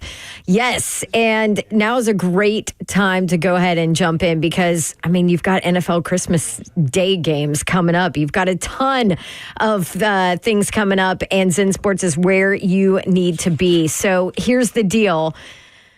Zen Sports did this awesome big game sweepstakes where you could win tickets to the Super Bowl. And then they turned around and did it with college, the big game sweepstakes college edition for December. Time is almost up. So grand prize winner is going to get $10,000 cash, 2 VIP tickets to the college football championship game, or $15,000 cash as an alternate prize. How do you earn entries? Super easy. Zen Sports app. You earn entries for every bet you place on Zen Sports, for every dollar you wager, and then you earn 10 times the entry for every parlay. Jump in with Zen Sports. Start betting. Download their app today. Zen Sports, where betting just got better. A gambling problem? Call 1-800-889-9789. Qualifying wager for a wager entry for the sweepstakes must have minimum odds for any leg at the entry of at least minus 250 or worse American odds. Head to zensports.com/sweepstakes for any contest terms and conditions, and you got to be 21 and older and in Tennessee to bet.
Good evening. It's 5:03. I'm Joe Spadano, live from the Buffalo Wild Wings out in Nashville West. The Titans were back on the practice field today as they continue to prepare for a trip to Jacksonville on Sunday. The injury report is out, and Tyler Boyd, Otis Reese, Tony Pollard, Amani Hooker, Nick Folk, and Dylan Raditz all did not practice. In transaction news to the Titans, after being claimed off waivers yesterday, linebacker David Long Jr. failed a physical, which will keep him from officially rejoining the Titans again. In NFL news, Dallas Cowboys star wide receiver CeeDee Lamb is expected to miss the rest of the season with a shoulder injury. Also, the Seahawks placed running back Kenneth Murray on IR, ending his season. Also, for the Lions, a comeback in the league as they have signed Teddy Bridgewater as he comes out of retirement. He had just finished capturing a state title as head coach of his alma mater. In Vols news, 4 players entered the name into the transfer portal, including quarterback Gaston Moore, defensive back Christian Harrison, tight end Holden Stays, and defensive lineman Jason Jenkins. That brings the total outgoing transfers as of right now to 16. For your foundation repair and waterproofing needs, you need to visit USSTN.com. Breaking news at once on your home for the Titans and Vols. This is 104.5 The Zone.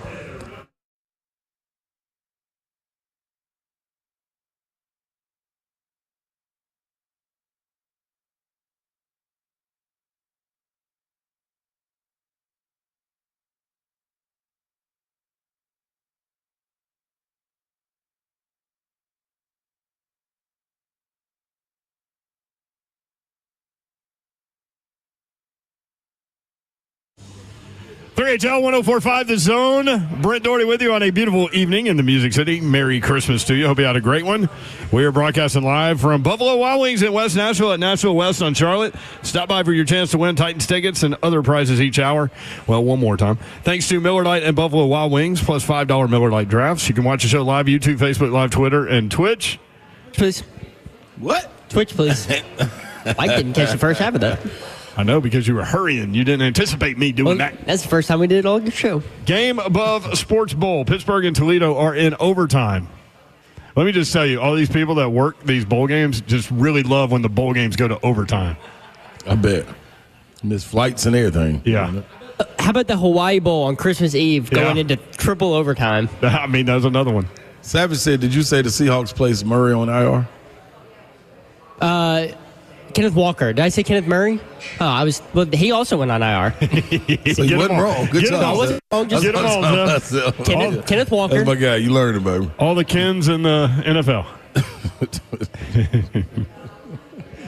Yeah, that's an unfortunate situation as the Titans were trying to fill some depth there.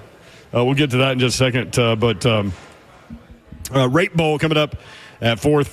It's already going on. Rutgers and Kansas State. Kansas State favored by 7. And the 68 Ventures Bowl. 68 Ventures Bowl. I'm so ready to ship the basketball. Our guy, Arkansas State. Our guy, Butch Jones and Arkansas State, Bowling Green. Is this Butch going to be his first bowl game? I don't know, man. He's like slowly been there at Arkansas State for a minute now. I know. I can't remember him being in a bowl game. Got a really good quarterback. I told him the other day that we had JG on. Did he? Yeah, he loved that. JG good dude, man. JG was great, man. He's trying to get out there, out and about in the Bowling community, and showed him love too. He came on the show and did a great job. Dropped the S-bomb a couple of times. That's when you're on your way. Yeah, you're completely comfortable. He apologized for cursing. Yeah, he shouldn't apologize. Should just roll with it. So, we'll talk with him a little bit more. Some other stories out there. Zeph hit on a couple of these. The Detroit Lions signed formerly retired quarterback Teddy Bridgewater. I don't understand this one, y'all. Dan Campbell said, quote, "It brings a level of professionalism," end quote. He just won a state championship as a high school football coach with Miami Northwestern. That's his old school. So he leaves that to go join the Detroit Lions, and he's on the active. They signed him to the active roster. So what does that tell you what they think about Hendon Hooker? Yeah, that's not a good omen right there. Knowing that you've been in that that franchise for 2 years going on now? 2 years with Hendon Hooker. Mm-hmm. And I thought we heard good things about him leading into the season. Did well in the preseason. Yeah, but to go and sign Teddy Bridgewater and put him on the active roster, who hasn't played football. He ain't played. You know how much football he played this year? 0. As much as me and you. And Teddy Bridgewater. And pro. That's all I'm saying. But at least he practiced. Bridgewater was on the sideline with a clipboard, winning a state title. Exactly. What is he doing? What does he want to do? Man, stay there and win a bunch of state titles at your alma mater. I like when Zev interjects right here. This better be good, Zev. Let's go. The only thing he brings to the table over Hendon Hooker is playing experience. And there's a lot of good experience, too. And if you're going into the playoffs, say, God forbid, Jared Goff gets hurt. You have a guy... Experience, you can't buy experience. But how much? Like that. But how much experience is experience if you ain't played in a year? See, that's another good question. That's like, okay, I'm a singer.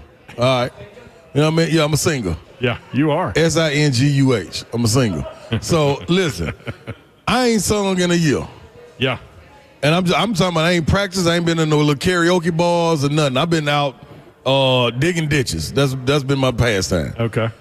So you telling me you gonna put me on the main stage of Super Bowl to sing the national anthem? Yeah. No. No, you're the backup. That's even worse. Right, but does this also tell us that maybe there is something going on with Jared Goff? I mean, it's kind of weird to do. Or were they just waiting for him to win the state title before they signed him? What a weird story. That's wild right there. Whoever his agent is need a brains. I'm the NFL team. I want to sign Teddy Bridgewater, but he's in a state championship run. He's almost like my guy Lou Brown in Major League. He's like, I don't know. I'm on a state title run. Yeah. Call me back in a couple of weeks. Dude. I might be able to make your NFL roster. It's not like he's going to like the Vikings or the 49ers or a team he's never played before. This was the last team he was on with the same coaching staff, the same offensive coordinator, the same offense. Damn all that, Zev. The man ain't played in a year. Yeah. How old is Teddy Bridgewater? A year. Let me ask you something. Let me ask you something, Slay. And it's not like, let's say you retired from professional basketball, you come back here. Yeah. You coach over at Innsworth. Yep. They call you. They want you to come back. It's not even like the preseason where you can ramp yourself you up. Get right. It's right before the playoffs. Dog. Would you be able to step on the floor? No. I would trust you over him. Yeah, I'm going to get out there, but I ain't going to do no good job. Did Joe Flacco literally not just do this last year? On the couch. As a starter. He was sitting on the couch. But Joe wasn't coaching football. You think Joe wasn't practicing at all? Come on, dog. You don't think Teddy Bridgewater was running around and being active at a high school football? Hell no. He was sitting in the bleachers. Do you know what it is to coach some kids? You know what it is to coach kids? He wasn't. Not only are you worried about what they doing in your program, what they doing in school, half of them you got to take home. Like, he ain't just at no private school. He's only at a public school in Florida. It's not like he's 40 trying to come back. He's still probably in shape. No, it ain't got nothing to do with shape. And I get that. No, I get what you're saying. It feels like he's 40, but he's only I'm telling you, only 32. You're making it seem like he hasn't done any physical activity whatsoever. We're not talking about high school or college. We're talking about professional. This man across from me is feeding his family. He probably got bonuses and everything for player performance and everything. And I'm going to be able to step on the field and play against him. And he been playing all year. Put your money on him. Put your money on him. I think their hope is that he doesn't play. I hope he gets in the game. I think their hope is that he doesn't. But why sign him when you got a guy in Hendon Hooker that's been in your system for 2 years? Like that. This is like the Titans benching Will Levis. This tells me what they think about him. We're talking about the NFL, y'all. Like, I know. What? Listen, does anybody know what we're talking about? And we're not talking about running back. I don't think we're talking about the quarterback. I don't think it's a good comparison, Joe Flacco and what he did compared to Teddy Joe was getting ready, man. I guarantee he was getting ready. He was getting ready. Teddy Bridgewater was coaching a high school football team. I'm sure he worked out like guys work out, but not like pros. NFL quarterback. That's all I'm saying. Yeah, that's all I'm saying. It's weird. That's tough to do, dog. So they're valuing the experience he brings over the. It's damning to Hendon Hooker over the preparation that Hendon Hooker would have just practicing. With him all that year ain't long. good. That ain't good. It's funny, man. People in the chat are coming down on both y'all sides. Well, good. That's a good conversation. Hey, but you have the professional NFL player on your side, so was Teddy the one that got the puncture lung? No, that was Gino. That was Tyrod Taylor. Tyrod Taylor. Remember, that's how he lost his job in L.A. Mm-hmm. Where's L.A.? Yeah. Punctured lung. Punctured lung, Tony. Shout out to him. I mean, he got the punctured lung from the team doctor with a needle. Didn't he sue them? Yeah. I want to say he won. I can't see how he couldn't win. Right? He got evidence. I'll tell you this: Detroit ain't winning with Teddy Bridgewater quarterback. Man, dude, you put they Teddy have to try back that out. guy out there. That's a tough spot, man. Quarterback. Receiver, you running routes. We're talking about quarterback. You out there on the island. I may even give him an opportunity as a corner. Maybe. I mean, maybe. I mean, it's a little bit of glaring hope for him, but inside quarterback? We're talking about quarterback. Man, what? We ain't talking about inside linebacker. Come on, dog. We're talking about quarterback. Man, that little 18-year-old you've been running routes with out there after practice, that ain't Jameson Williams, man. That ain't Amon St. Brown. You say the timing's different? I mean, man, that opened a little bit differently, man. Ooh, I know them safeties, boy, they out there praying on their knees. Please put them in. We're going to pick this off every single time. Think he gets in week 18? I would love it. Just sit everybody. Just sit everybody. Hey, you might have some high school wide receivers out there. They're locked in a battle with Minnesota. I think they're both going to have to keep playing. Yeah. Yeah, for the bye, for the division. Yep. So I don't think they can put him out there. Savage said, I think we're going to bring it over Savage. He got some comments on it. So Savage is coming up next, and I'm glad to have him on. Real quick while we're here, Miami basketball coach Jim Larrañaga stepping down. Quote, there is never a great moment to step away, but I owe it to our student athletes, our staff, and the University of Miami to make this move now when my heart simply no longer in the game. He said he's exhausted. Coolest thing about that, if you can go watch his interview, the man said, man, we just went to the Final Four. George Mason, which is incredible. Yeah. And forget about that. Miami, too. Yeah. He went to Miami. You're right. He said he came in the next day, and he had 9 players come in saying they wanted to test the portal. They just came off a Final Four run. That's the epitome, the pinnacle, the mountaintop. That's Mount Everest to college basketball. Yep. And y'all want to test the portal? The very next day. Dude, he was doing like exit interviews with his players. He thought they were going to be much different conversations. Like, how do we get better? That was an incredible run. No, Coach, we're going to the portal.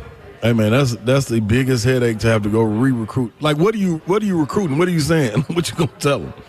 Hey, y'all, we're going to be better than the Final Four next year. Right, and then what do you do if you're Miami? Like, I appreciate your heart's not in it. I get that. I appreciate that. But what do you do? Right there at this point. Because honestly, you said it. Like, their record wasn't good, but their roster is better than their record. It is. So there was something going on there. Yep. There was a disconnect there, and now we see. Bowling Green tight end Harold Fannin is 12 receptions away from James Casey's FBS tight end receiving record for a season, 111. They play in the bowl game coming up. You can check that out. Casey was with Rice in 2008, set that record. So Harold Fannin in Bowling Green. We've got all kinds of notes for you. And we've got Big Savagery coming up next. Ramon Foster next on 3HL.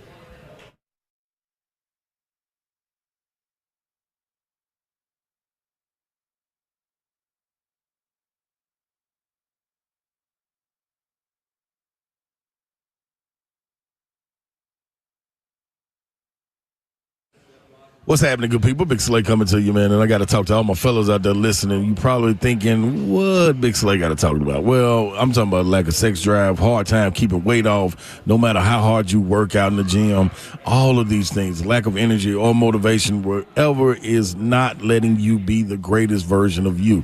You need to get to GameDayMen'sHealth.com. I'm telling you, get all of those needs fixed. You just need to first get tested, though, to understand where your T levels are and understand how you can increase those. Not just got getting a testosterone shot by your buddy that's in the weight room with you. No, really understanding where your T levels are. 2 locations you can go to. One in Nashville, both in Nashville, I'm sorry, Green Hills and Hendersonville. Both go to either one of those locations and set up your consultation. Get it. Understand what you're going through, whether it's erectile dysfunction, whether it's talking about getting your energy up, whatever it may be. 1 in 4 men in age 30 and older experience T levels when they're low, and the percentage increases as you get older. Get over to GameDayMen'sHealth.com and understand that you can get your consultation. Just click on the link, get in the game today with GameDayMen'sHealth.com.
3HL 104.5 The Zone.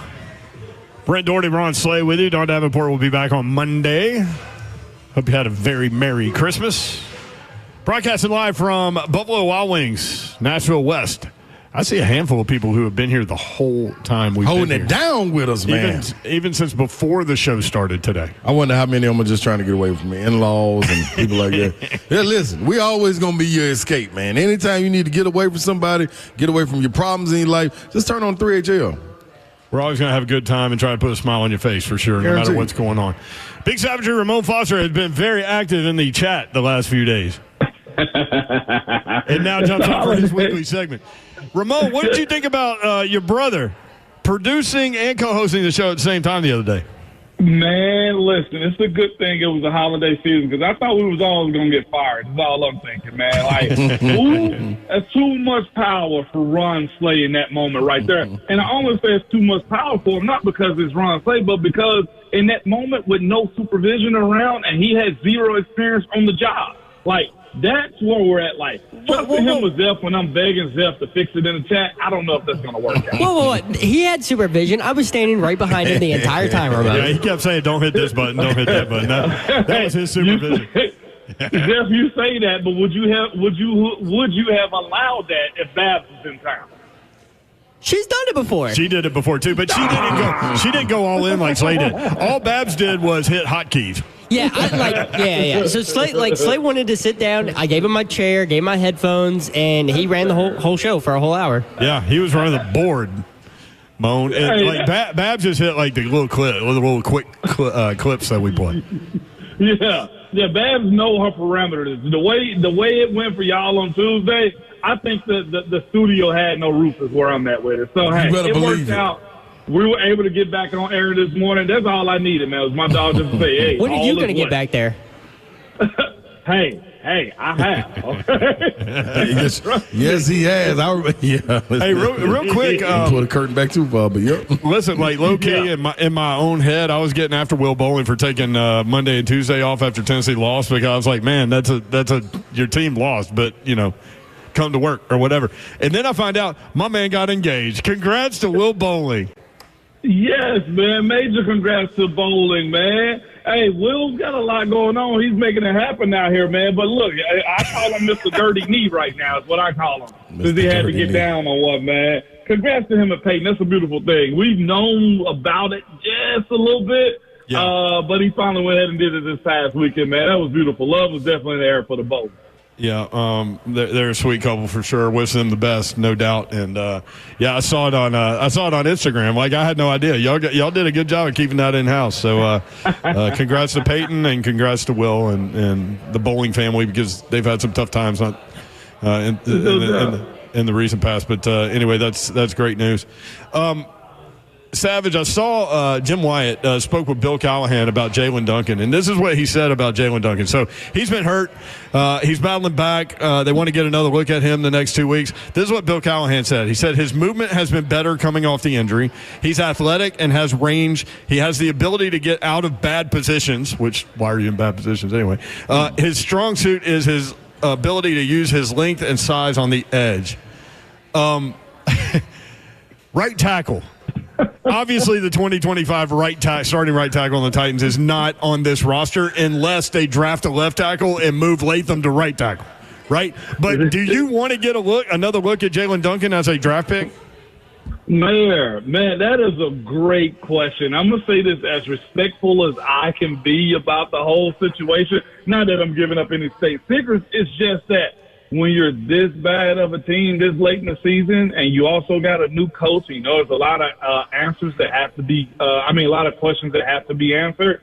This is what happens. Like, you got to figure out, okay, what is this guy made of in these moments? And if he does somewhat, ring the bell as far as, like, doing his job, then you can say, all right, well, he can be on roster next year because it really don't hurt you. He's a body that you're hoping is, that can turn into something. What they're dealing with right now is a lot of guys are really in interviews, Mayor. And I say that in the sense that if he's good enough and he can go out and be serviceable and help them win a football game, yes, that gives him a little bit more. We talk about that stock of pouring in the coaches' data banks and stuff like that. Brian Callahan doesn't really know Jalen Duncan. So because of that, this is another opportunity for a position that guys just continue to just be a carousel of who's up. Again, I don't know what the conversation was with Nicholas Petit-Frere, but I ain't ever seen a guy get benched after one sack unless he knew that he had a very short leash, right? That happens, so you put a guy like John Njoku in that position, and again, you find yourself, Mayor, at some point trying to figure out, all right, where could we cut costs? Where can we actually develop guys? I don't think Jalen Duncan's not been doing anything as far as not practicing. So you want to see, what does he learn in the classroom? And I hate to say this because it feels like you're putting the safety of the quarterback in these positions, right, by putting a guy out there like that. What does he learn in the classroom? Has his technique improved? And what would he do with the opportunity? Like a lot of what happens in the league, man, on how you get another chance is what do you do with those opportunities given to you? We've seen it time and time again. Heck, we've seen it this year with Will Levis, right?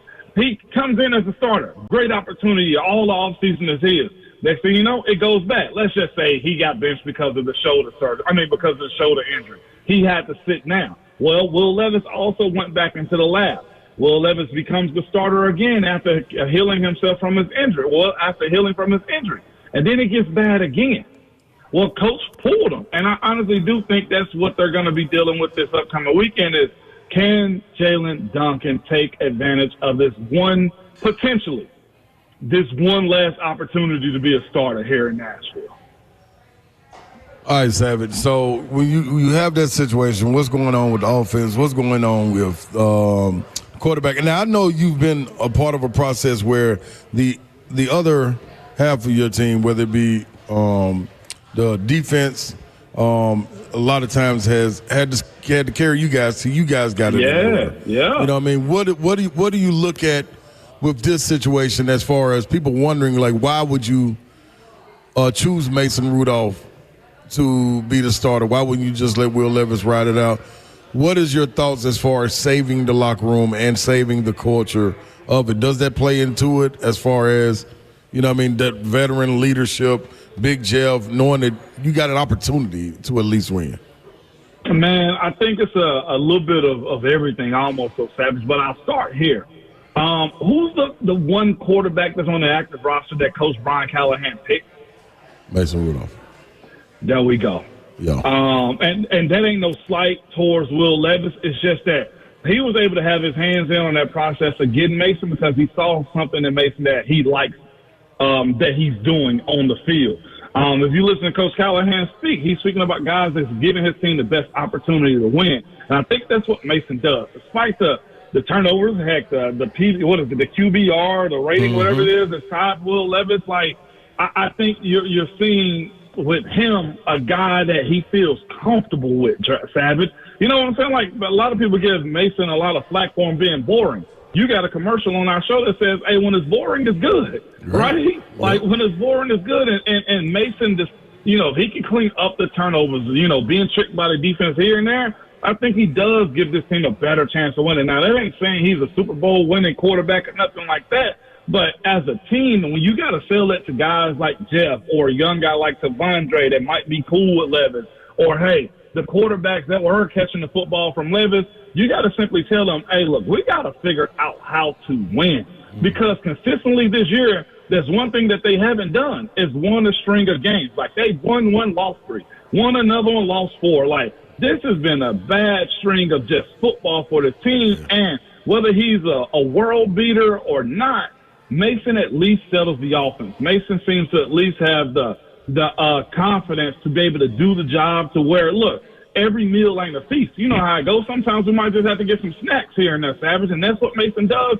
So much so that we're talking a whole lot about Chiga Conquo and how his involvement in the offense is. Like, those are the things that you do when you're Charlie check down or, hey, this is what's open. Oh, I'm going to take it. Man, I watched a good bit of football this weekend, too. And you know what I saw from quarterbacks, man, from Patrick Mahomes all the way up and down the board. Lamar Jackson, those guys just took what was in front of them. And I think we all get enamored by the big playmaking ability that they have here and there, like Lamar running the 48-yard touchdown. Like, what Patrick Mahomes did to the Steelers this weekend was throw the out route He threw a flare route. He threw it right down the seam. He stayed in the pocket and found Kelsey over the middle. It was nothing special. I think we've overcomplicated looking for a guy to play quarterback. You want somebody that's going you want somebody that's going to take care of the ball, which neither Mason nor Will Levis has done, right? And you need a guy that's able to be a leader on offense, and you need somebody that's going to be able to comprehend how to make plays when they're in front of you. They hadn't found that this year, and that's why Savage, to get to the original, that's why you go to a guy like Mason, because he's shown you more, I guess, at a slower rate that he ain't going to trick it off. Ramon Foster with us every Thursday at 5:20. You can catch him on his show, RK Dub, from 6 to 10 weekday mornings on 104.5 The Zone. Calvin Ridley going back to Jacksonville, and I saw that he was saying that, it meant a lot to him to go back down there. He wants to have a big game. He said the guys were chirping at him in Nashville in the 10-6 game, said he wants to get in the end zone. And just as a team, not himself individually, but you know that he would. It's got to be a thing, right? Like in the back of a player's mind, go to a former team and especially play there. It is, and you know what? I wouldn't have been mad at Calvin. He said, personally, I want to get into the end zone, because if that happens, that means that the team is doing well, right? Like what teams have been doing as of late is take away the best weapon. That seems to be Calvin. Calvin to get his there, but you saw after that, the Colts put a cap on him after that deep pass from Mason. Like, so if Calvin is in the end zone, and he selfishly said that, most humans are selfish when it comes down to our sports and what we want to do. You just do it within the team concepts, right? But it just is what it is. Like, the Titans outbid the Jags. He chose the Titans because at the time, I mean, a lot of conversation around Will Levis and what he is supposed to be capable of. This is why it's hard playing in the NFL, because each year, based upon how the draft goes and, free agency goes, you can make your team better, or all those pieces that you try to put together in the offseason just don't work that year. I don't know, what his personal feelings are as it pertains to the Jags and, hey, I wish I would have stayed or something like that. But he's here to do a job, man, and part of his job is going to be trying to see if he can embarrass the Jacksonville Jaguars this weekend, because they're just as bad as the Titans are. Yes. And I wonder if he can go back and look at his options going into the offseason. What else would he have chosen over those two right now, Mayor? Because in hindsight, he was wrong both ways right now. Yes, he was. Indeed.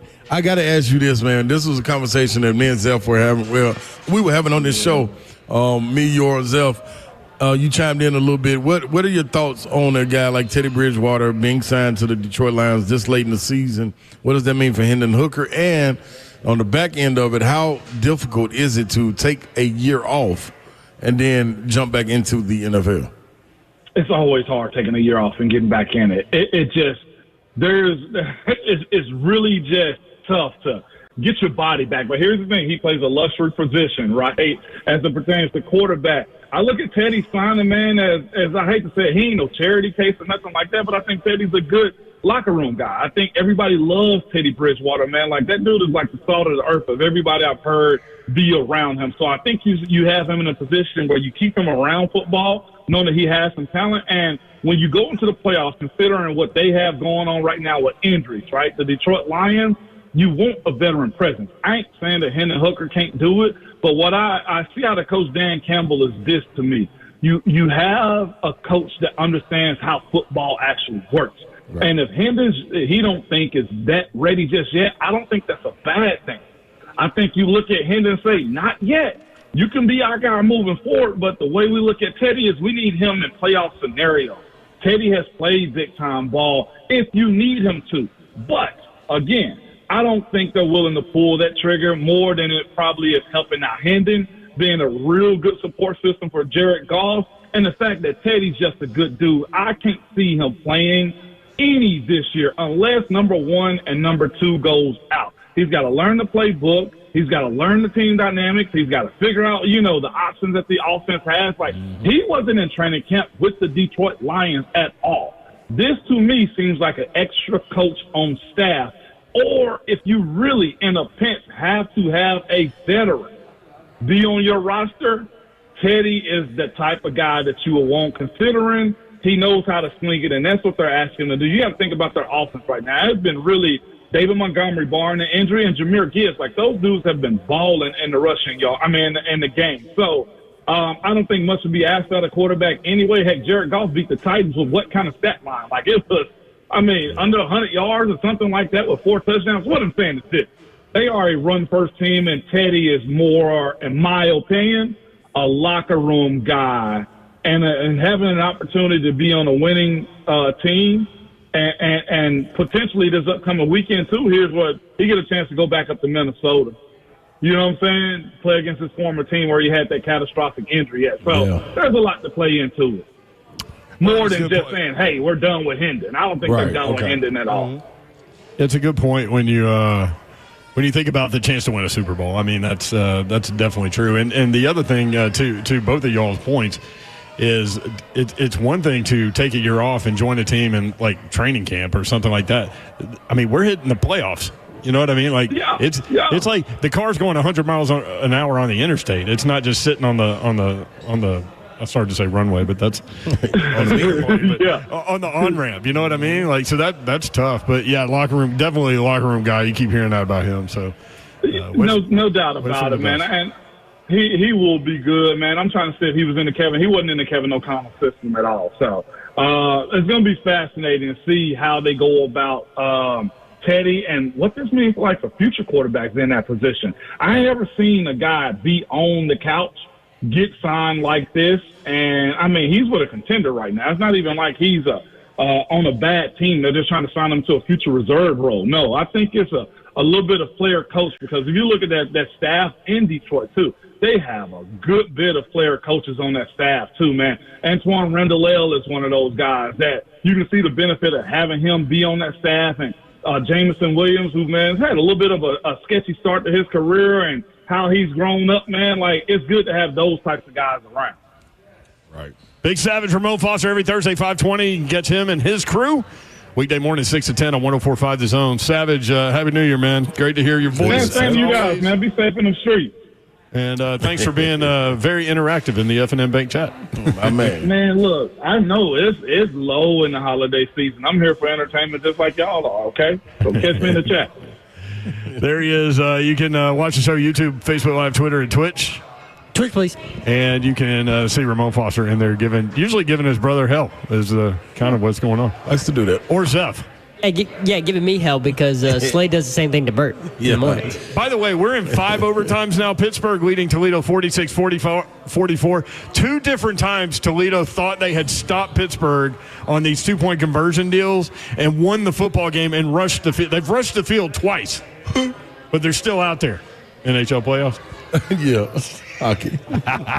When we come back, more chances for you to win if you are here in Buffalo Wild Wings. And if you're not, and you're listening, however you consume the show, we have a chance for you to win TransPerfect Music City Bowl tickets coming up next as well. So if you're listening, we'll throw out the phone numbers and let you have a chance to win those tickets coming up. So 3HL in a very giving mood this holiday season coming up next. 6 overtime. 104.5 The Zone.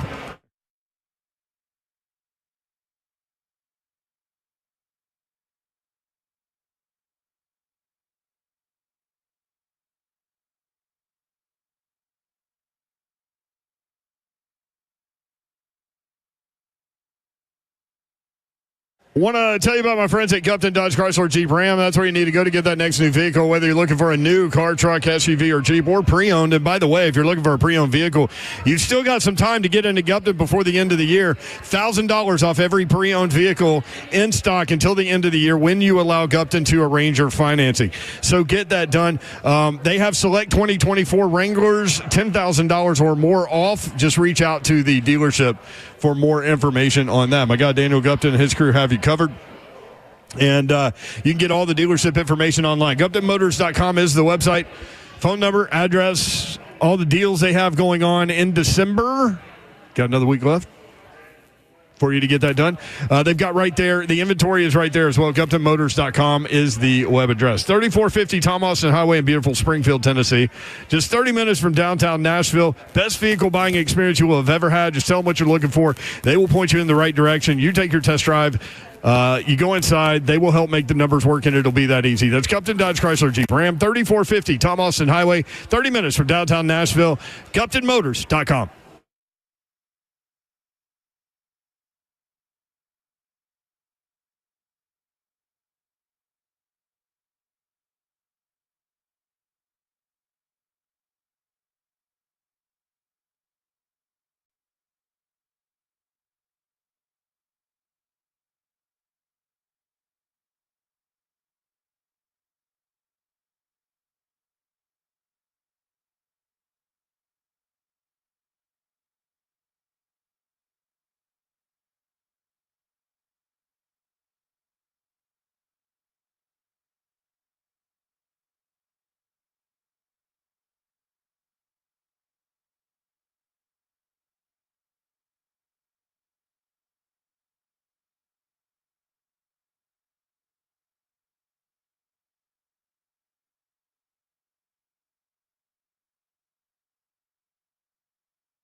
3HL 104.5 The Zone. Back at it tomorrow, live in studio tomorrow.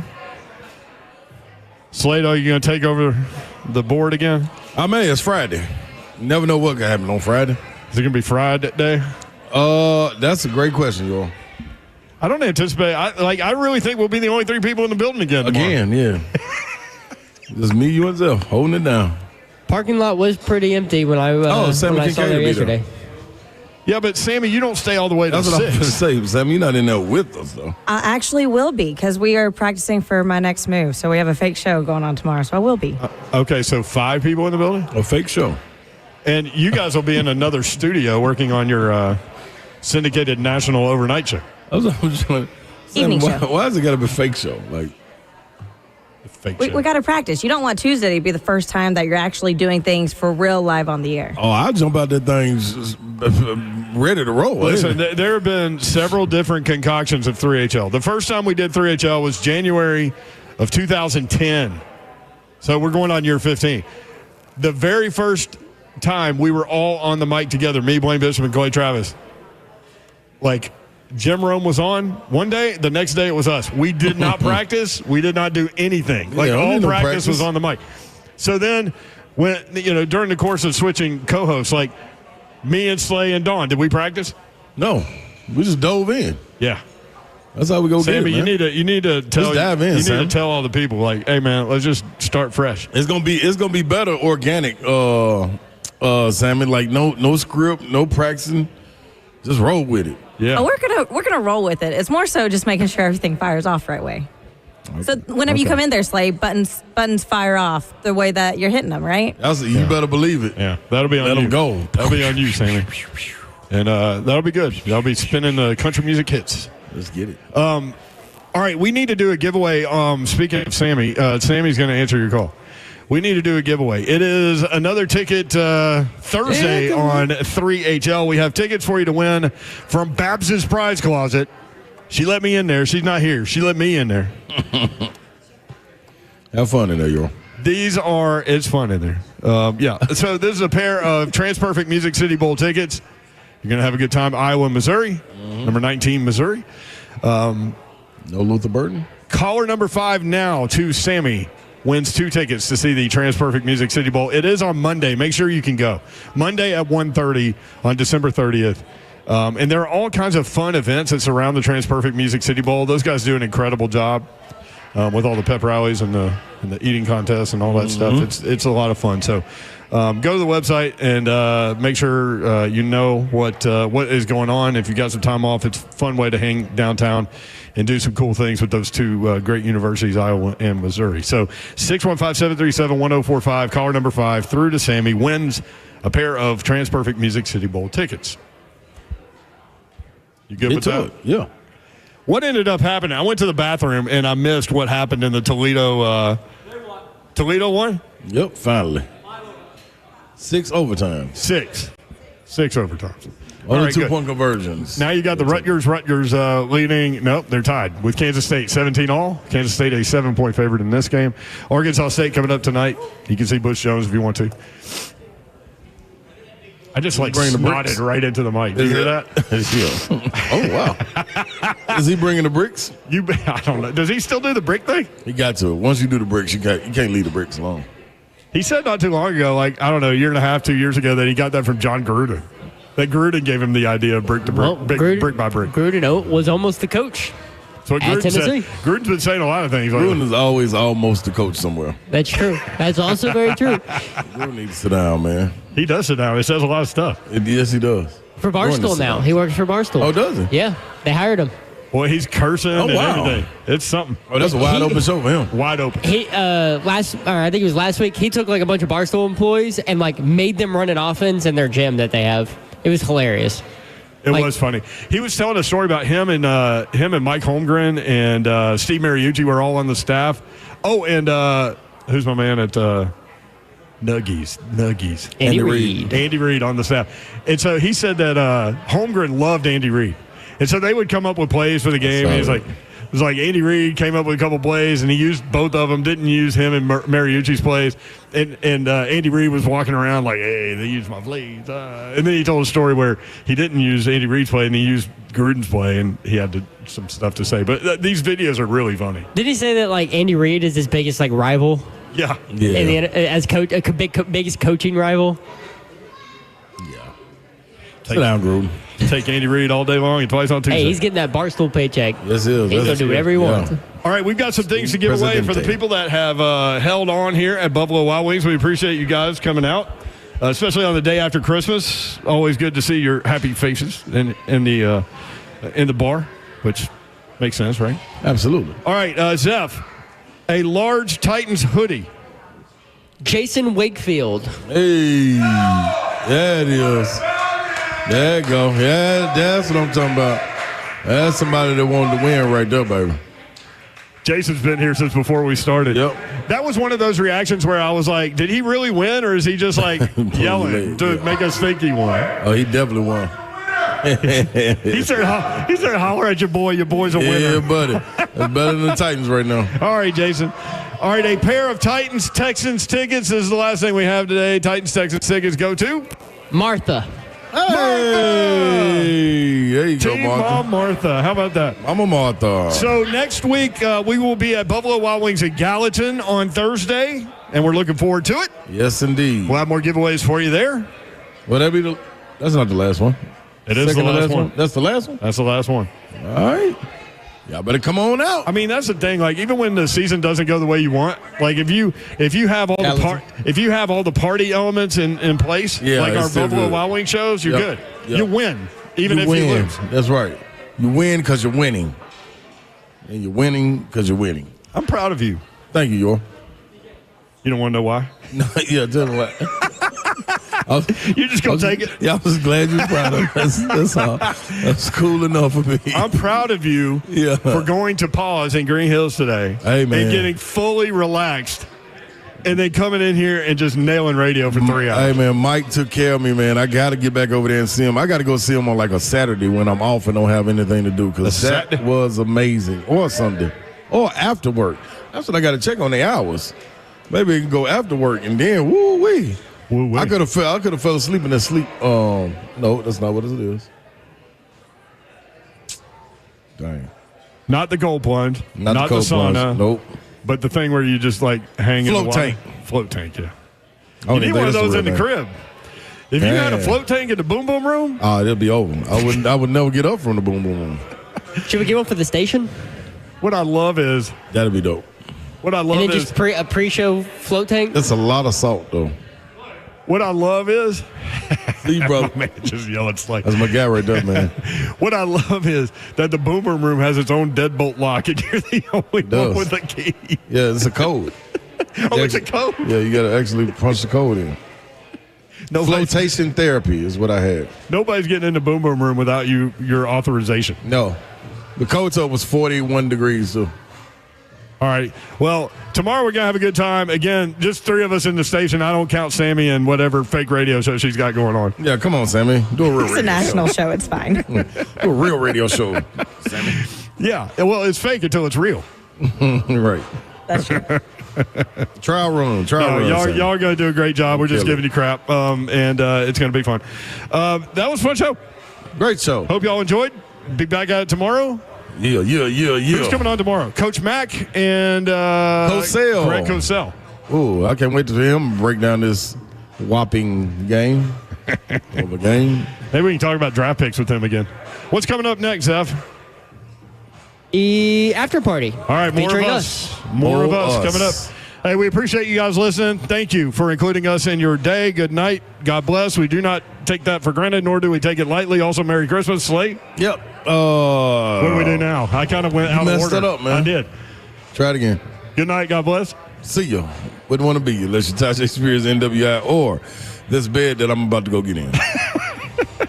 You gonna watch a movie? Nah, movie will watch me. Late.